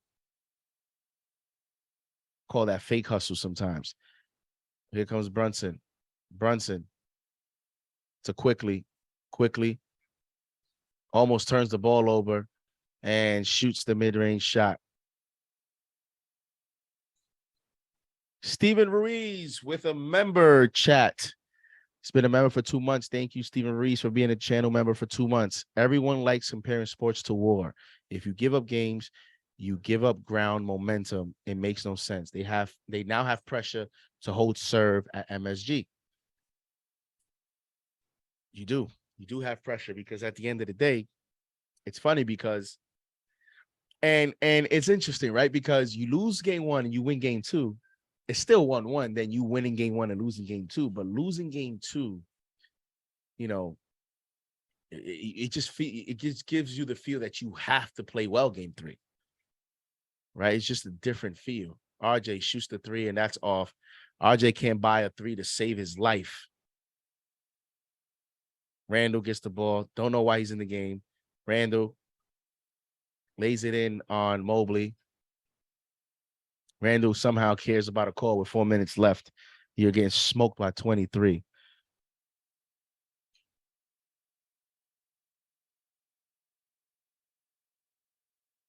Here comes Donovan Mitchell, shoots the three. Long rebound. Mitchell gets his own rebound. And Mobley gets the dunk. And as Donovan Mitchell goes like this, that's the nail in the coffin. Game's over. It's been over, but 13 assists and 15 points. 13 assists from Donovan Mitchell. That's a dangerous Donovan Mitchell to me. RJ to quickly, wide open three. Quickly can't buy a bucket. I told you guys, people tried to tell me, oh, JD, I tried to tell you guys when I tweeted it that quickly is an X factor. If there's a Knick that you can't afford to lose, is quickly. Can't afford it. We can win with it. We can beat these guys with an inconsistent RJ. I don't know if we can beat the Cavs with a bad quickly. I don't know if we could beat the Cavs with a bad quickly.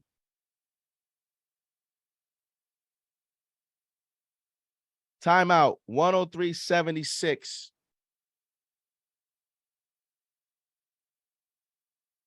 Jerry Figueroa says we good. I mean, Keenan Lambert says Hart clearly ain't right. Yeah. Hopefully with the couple days off, Keenan, he can be much better for game 3.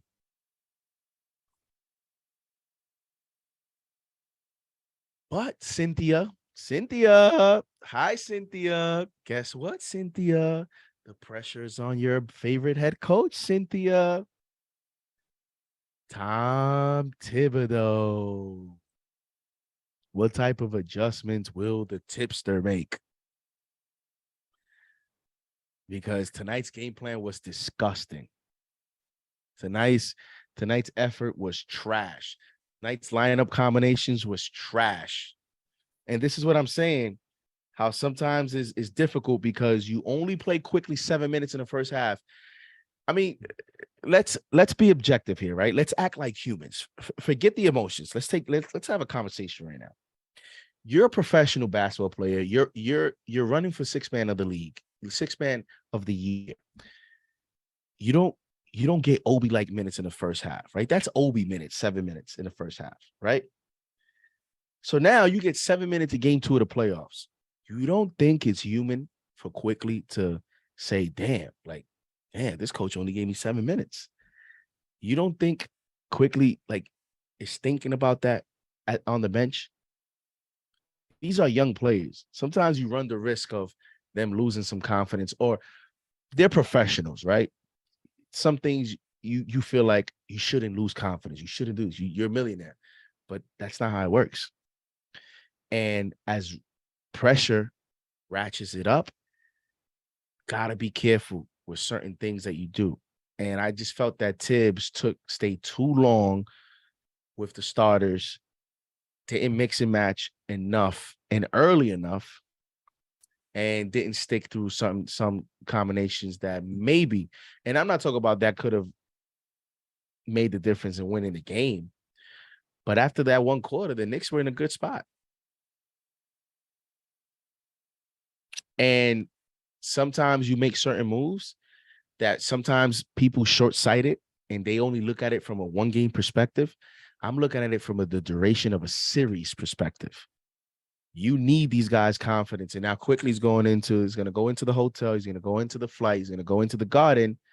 These guys are going to face a lot of pressure. Now what we hope is that the Garden crowd, which is going to be tricky because it is home crowd, but it is New York, and it is an environment where sometimes, you know what they say, role players love to be at home because they feel more confident. Role players make shots at home. Role players don't make shots on the road, but the Garden is a different animal. Sometimes the Garden puts pressure on your own players. Sometimes role players feel pressure at home. when it comes to like places like the Knicks, places like, the Lakers, which is, I think, the crypto arena now. You know what I mean? Like, if you're a baseball fan, Yankees, Yankee Stadium, sometimes these Yankee players, they rather play on the road when they getting booed by the home crowd. Like, it's just a different thing as Brunson gets fouled. So now we're going to find out what the Knicks are made of. That's what we're going to find out now. Because it's funny how the Cavaliers are going to look at it now, because the Cavaliers are going to say, wait, we spanked y'all. We smoked, spanked, destroyed the New York Knicks in game 2, and we only lost to them by 4 in game 1. Like, who do you really think tonight? I mean, look at them smiling on the bench and everything. Who do you think tonight feels like they're really the better team? And now the problem is now, as we have Raul Neto checks into the ball game, and we have Quickly steals the ball, Quickly goes for the layup, and he lays it in. And the Knicks are down 23 with 2 minutes and 35 to go. Maybe the Knicks can come back. Here comes Quickly defending Neto. 15 seconds in the shot clock, gives it to Osman. Osman to Allen, and here comes the Knicks. So Randall, and he dunks it. Oh, he's fouled. Here come the Knicks. Hold up, Randall's really hurt.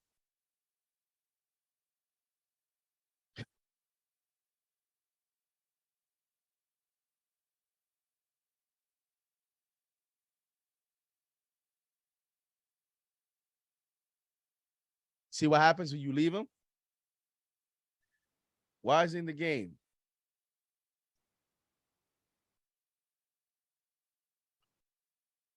$5 super chat from the legend Chuck D. If there's a best way to lose, it's this. The youth IQ, Grimes, RJ, Obi needs these reps to see through this speed. Cavs were an animal backed in the corner. They were desperate tonight. They were desperate. I mean, I hate to say this. That's going to be a flagrant. But let's be honest, only the Knicks, right? Like, you want to get mad at Allen. You want to say, man, you want to say all that and be upset and say, damn, that was a dirty play. First of all, Tibbs, why do you have Randall on the floor? Right? You got me hyped for the comeback.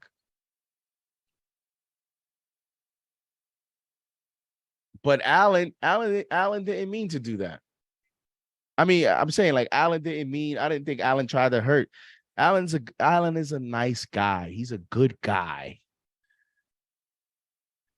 Jared Allen was trying. He's not the type of guy that, even with all the physicality talk, I don't think Allen is the type of guy that tries to intentionally hurt someone.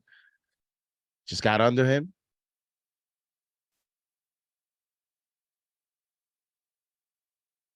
Flagrant one.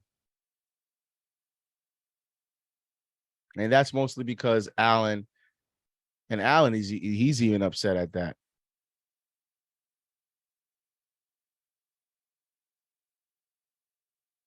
And Danny Green's trying to talk to Randall.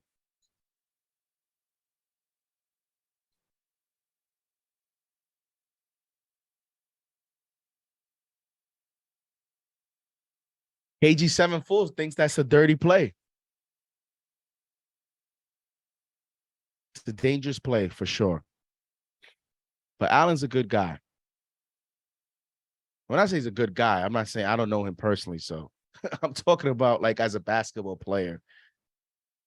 Oh, now you want to take him out, Tibbs. Oh, now you want to take him out? Now, right? Now you think, you know what? Maybe it's smart to take him out now. As Johnny Bryant talks to Randall, and Johnny Bryant gives him a pat, maybe your future head coach, New York Knicks fans. Here comes Barrett. Barrett somehow is in the game. Barrett shoots the floater.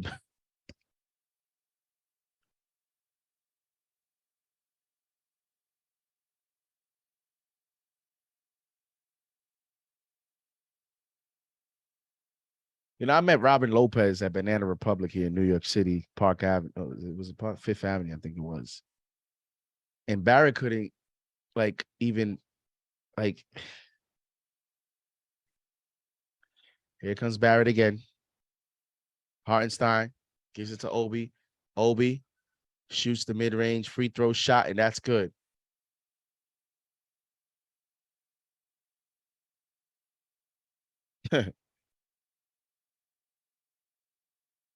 Broadway Barrett, says Joshua Cologne. Yeah, right. He's looking like NYCHA Barrett. Here comes LeVert. LeVert to Robin Lopez. Lopez with the lefty hook lay-in. Robin Lopez has quickly shoots the three, and that's good. Now I want to hit you. Now I want to hit this. Tim's going to have some pressure. He has to make some adjustments. I mean, you've seen JB Bickerstaff make lineup adjustments. Going with LeVert. I mean, Okoro might be out of this rotation now. As Danny Green now is going to be a mainstay in this rotation, it looks like, as a veteran. Quickly to Obi. Obi shoots the corner three. Top and misses. And the Cavaliers look like they just gave the New York Knicks a wake-up call.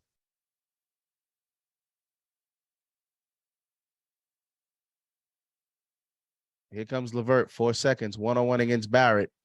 And he's not going to shoot. He's going to get the turnover. Cavs take away. Well, 12 seconds left, guys. Here comes Quickly. Gets fouled.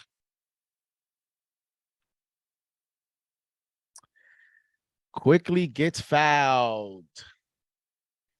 860. Now is where this series begins. Now is where we find out who's who.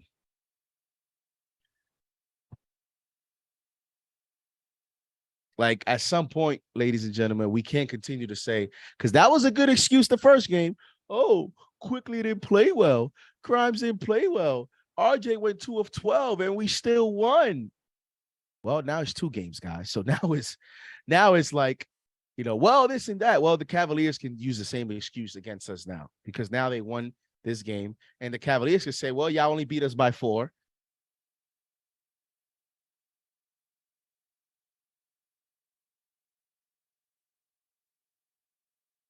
Maybe Bickerstaff coached circles around Thibodeau this game.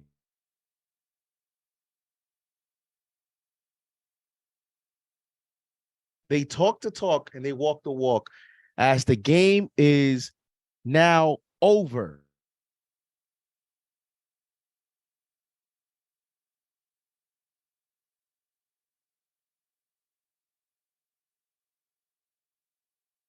In this series,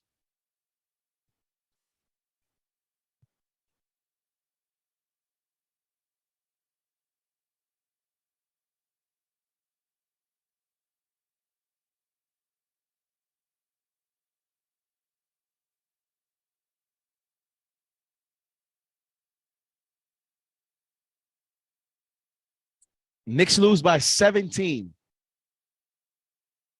And I'll go through it real quick with you guys.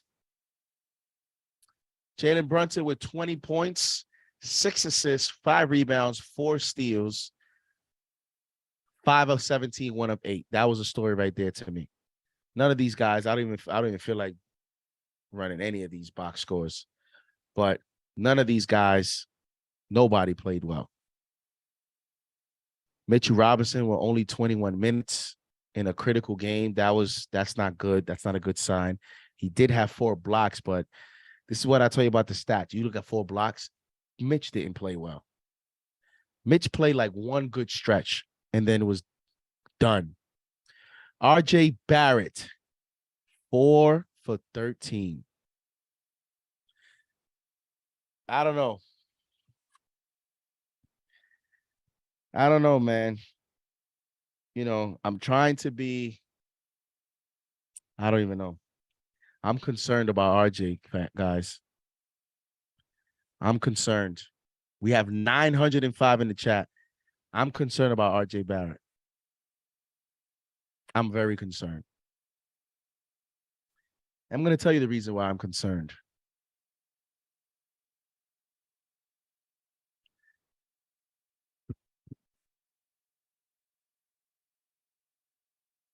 RJ, this series, you can argue, has the best matchup in terms of one-on-one that he's going to have all playoffs. If you face the Philadelphia 76ers, you're going up against Tobias Harris. You're going up against some of those guys over there. If you play the Boston Celtics, you're going up against Jaylen Brown. Even if you play the Nets, you play whoever, like every other matchup he would have on paper from a wing standpoint would be a much more difficult matchup because all these other guys on the other teams defend the Bucks. If you go up against Miami, you're going to have to go against Jimmy Butler. And I thought that just maybe because of the way that the Cleveland Cavaliers will use, at least, for example, in game 1, Okoro, their best defender, on Brunson, that takes Okoro away from RJ. So now you're only looking at Garland and Mitchell to guard you, right? And then now this game, they went with LeVert, another wing, but they went with LeVert on Brunson, and they had Mitchell on him, Garland on him, and RJ still it's an advantage to the Cavaliers. The Cavaliers love this matchup right now. So the Knicks have a problem because they have on paper a matchup that they can't exploit, which means that because RJ Barrett is starting and he's playing 33 minutes like he played tonight, that is going to put a lot of pressure on Randall and Brunson to have near great games.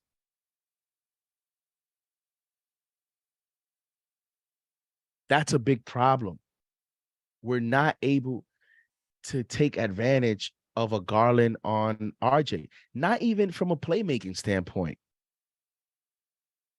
not even from a decoy standpoint. Like, we're just getting absolutely nothing. We're getting nothing out of it. So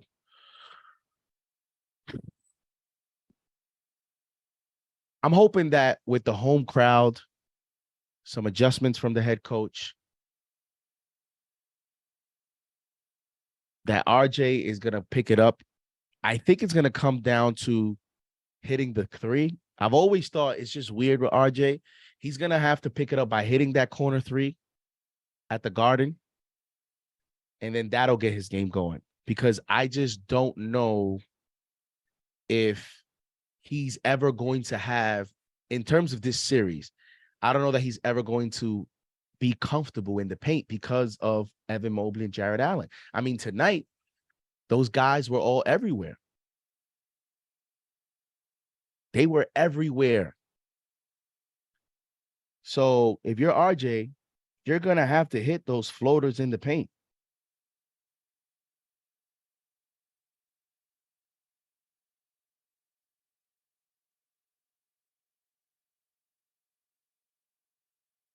So the head coach, and I know you guys, are going to go crazy and OD on RJ, but this head coach That's why you have a coach, right?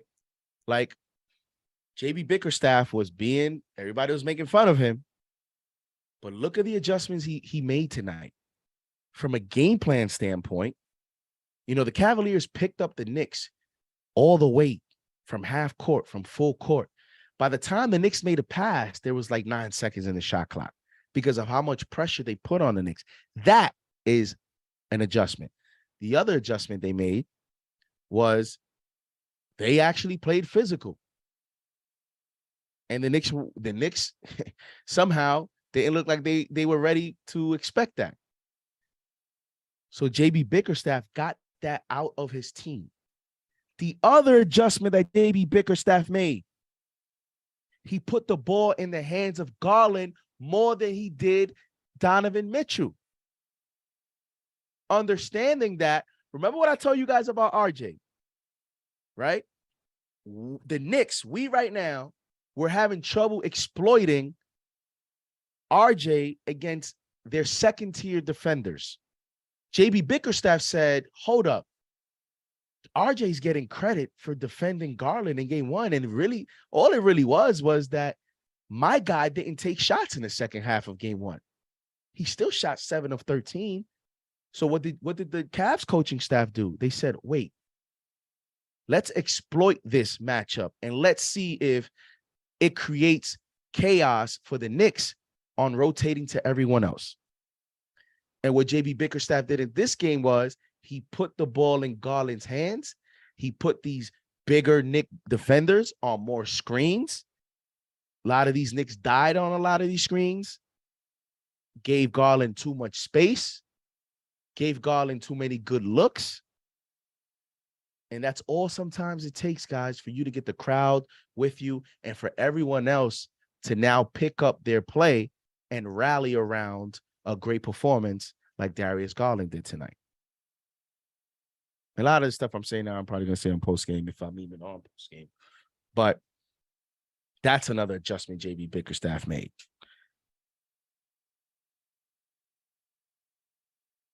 Another adjustment that JB Bickerstaff made, an in-game adjustment while being up. It's putting LeVert in early, putting LeVert in often, starting LeVert in the third quarter. And then, again, same theme. The Cavs decided this game to take the risk and say, let's get it off Donovan Mitchell's hands and let's put it in the hands of our other scorers and whoever has a favorable matchup. LeVert had Brunson defending him. JB Bickerstaff said, let's give the ball to LeVert. Darius Garland had RJ on him. JB Bickerstaff said, let's give the ball to Garland. Let's try to exploit these. Let's see if we can. Let's give it a shot. Let's see if we can even do it. And they were successful in doing that. And I just said like 5 adjustments that their coach made. So all in all,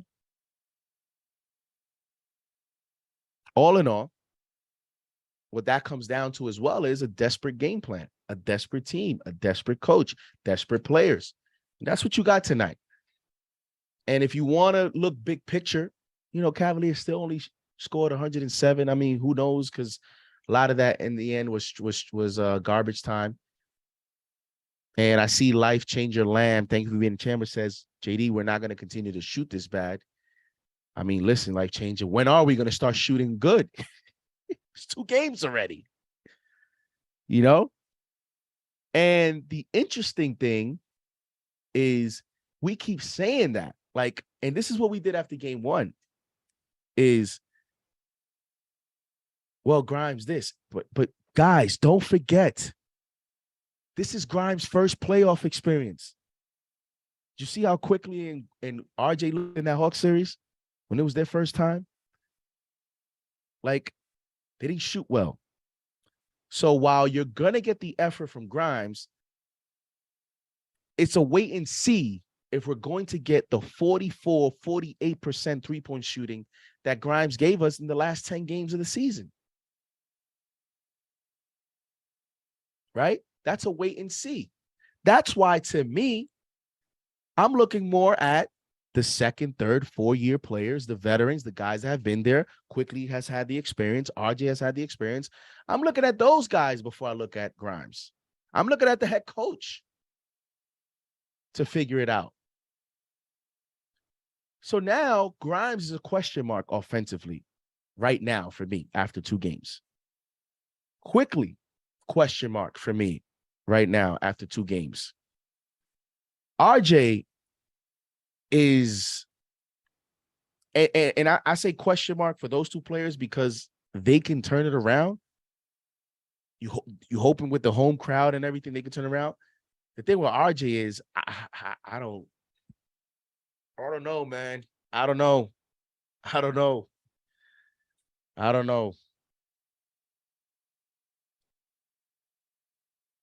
guys. RJ is going to be difficult to figure out here for the Knicks. He is definitely a challenge. Because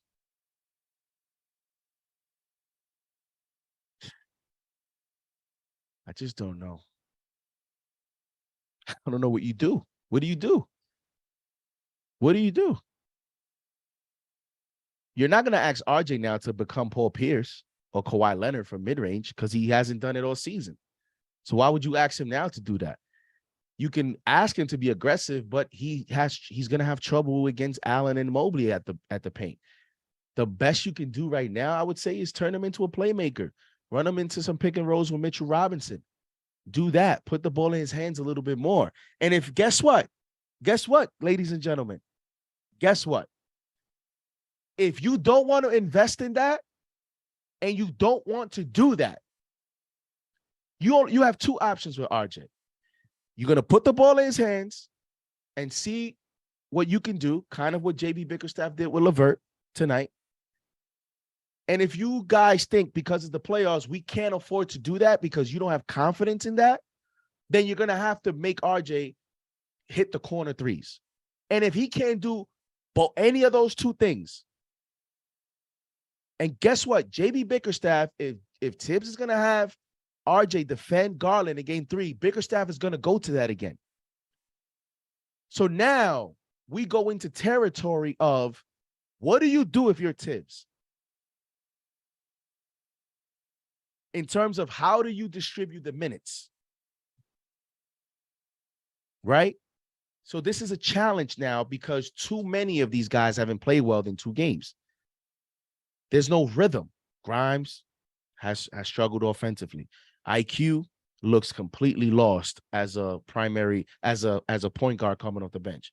And RJ is struggling. So now you have tough decisions to make as a head coach. Jeffrey Lynn, thank you for being a channel member. Welcome. Welcome to the franchise. Welcome to KnicksFanTV. Make sure you guys like. Make sure you guys subscribe. And guys, it's 1-1. My analysis right now is based on what I see right now. We're coming off a loss. So the conversations I'm having with you guys is just about what are the challenges we have in front of us right now. Because they can be masked when you win. When you lose, now we got to talk about it.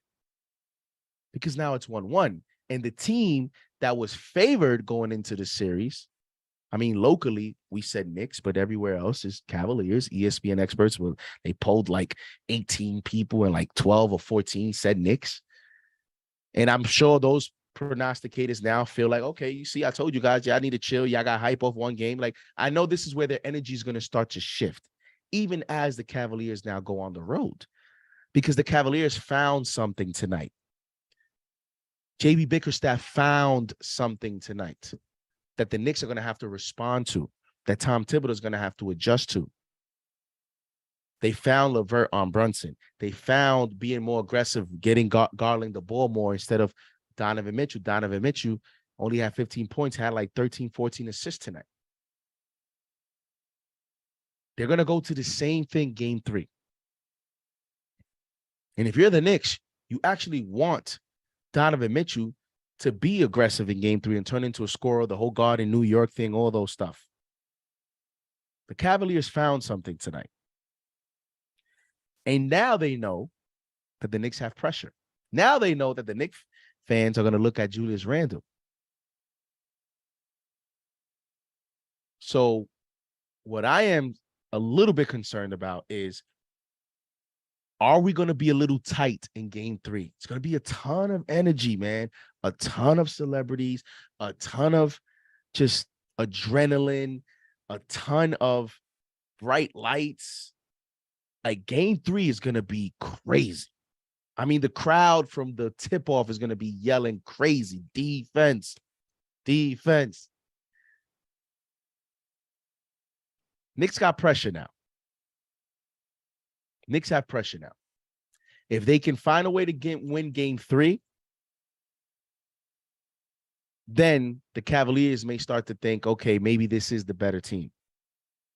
Junior Caroma says he's not worried at all. $10 super chat from Mochatel says, looking like the cartoon, Shadow mirrored them throughout this game. Cavs did not beat them, lost this game themselves. Someone let Tibbs know to get better, please. Concerned about RJ Barrett. I am concerned about RJ Barrett as well, because it's now, it's just like I was mentioning to you, he hasn't been able to exploit the matchups. And I don't know if you as a head coach are going to have enough patience this is not the season anymore. Like, we don't got time to experiment here. You only experiment when you're down. Like, when you're down, like as I mentioned to you guys, let's try Obi. Let's put quick. Like, that's what you do when you're down double digits and you're trying to find something. But going into a game, you can't go into a game, well, let's try this and see how it works. You do that when you're down in a series. You do that. But 1-1 going into game 3, we need to develop our own adjustments. We need a counter, and this coach needs to find something on film. They need to look at game 1 again. I will look at game 1 again, see what we found there. And I don't think the adjustments are that difficult. I'll tell you one that I'll do right away after this next super chat. $10 super chat from Clutch.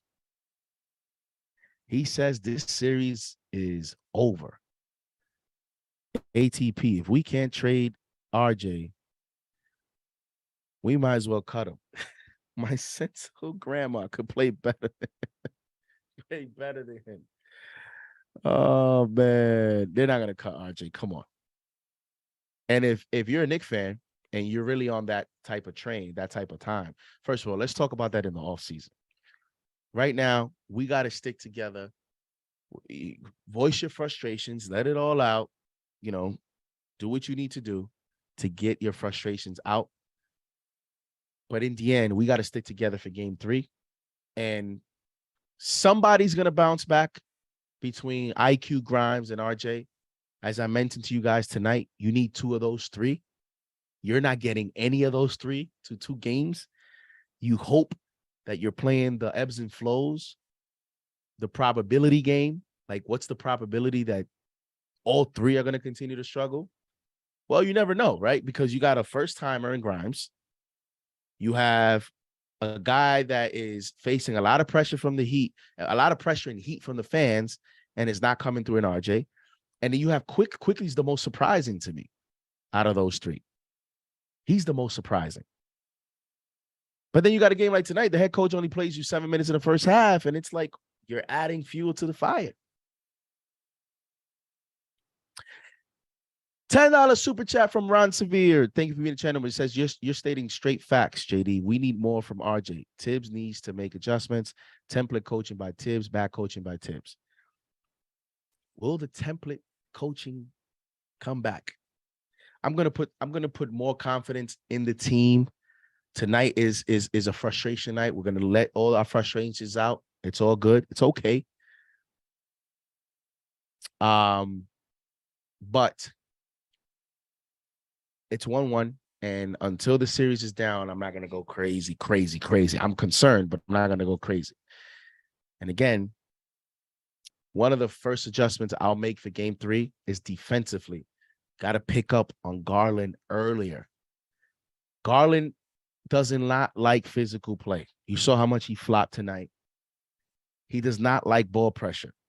He's light. It's like It's 185, soaking wet, 6'1", maybe. He doesn't like physical play. We were much more on him game 1 than we were on game 2. You got to pick up. You got to basically do what the Cavs did to us. Got to pick up earlier. You got to put more pressure on their ball handlers.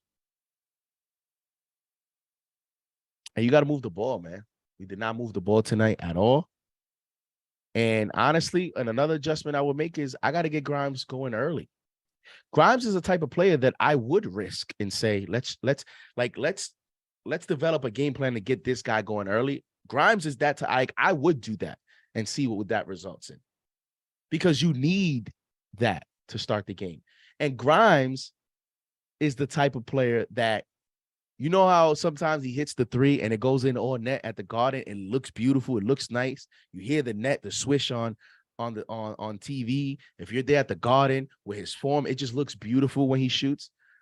Kind of like Clay and these players that when they do that, the crowd kind of it just looks better.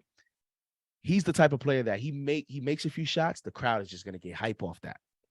And that right there could be an energy difference in game 3 for you. So it's 1-1. We're going to hopefully come back strong. And Sean from New Jersey says, stop switching RJ on Garland. He's getting cooked. Yeah, that's good. That's what I'm saying. As Life Changer Lamb says, that's why RJ has no business guarding him. Remember, guys, we got away with it a little bit because a lot of people said that, and I'm like, okay, let's see. Let's see how it works. They tried RJ on the opener against Ja. That didn't work out. Ja just blew by him. The problem with Garland is Garland was being aggressive with spacing. What they did was, because they understand that RJ is not fast and athletic, and he doesn't have the deceleration, acceleration, what they did was they said, let's put him on screens. Let's have him navigate around. And the hope is when you put a screen on RJ now is trailing a 6'1" guy. And a 6'1" guy, you don't need much space to get a shot off when you're short. And so Garland got going early, and forget about it. When you're a shooter like Garland shot over, 39, 40% from 3 during the season. He's been shooting well. He's their top shooter from the corner.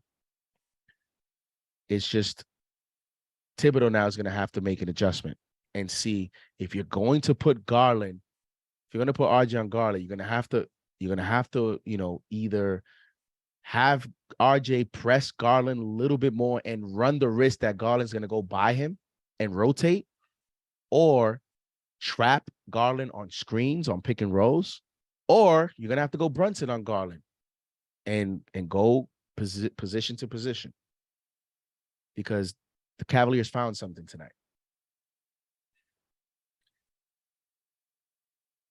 All right, so let's see. Do we have another one? Anything else here? The post-game link has been posted in the chat.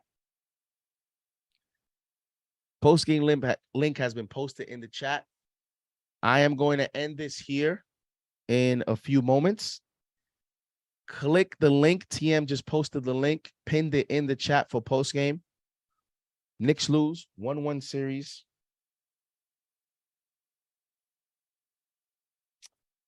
And now we go to Madison Square Garden. Knicks shoot 36% from the field tonight. Only 16 assists. They were out-rebounded. I mean, geez. And the crazy thing is we shot more free throws than them.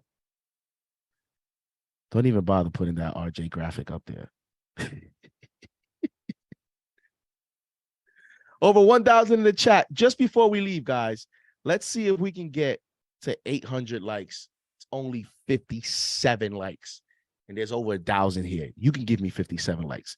Give me 800 likes. Thank you guys for tuning in.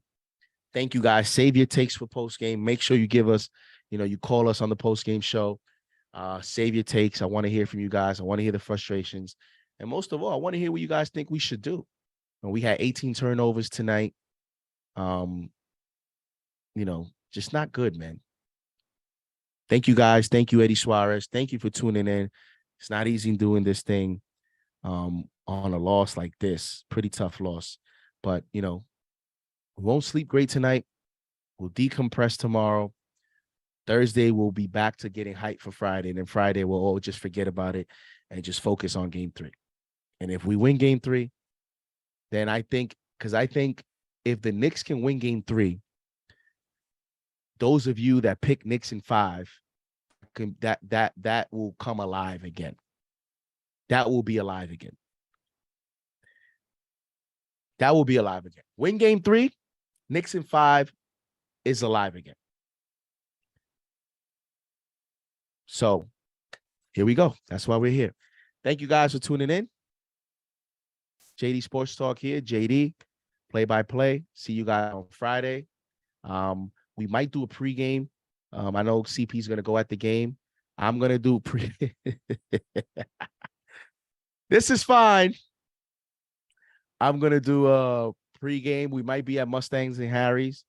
And then I think I'll drive back, do the play-by-play, and CP will go to the game for game 3. We'll have coverage for you all night. So thank you guys. Again, the link is in the chat, pinned to the chat for postgame coming up. See you guys. Peace.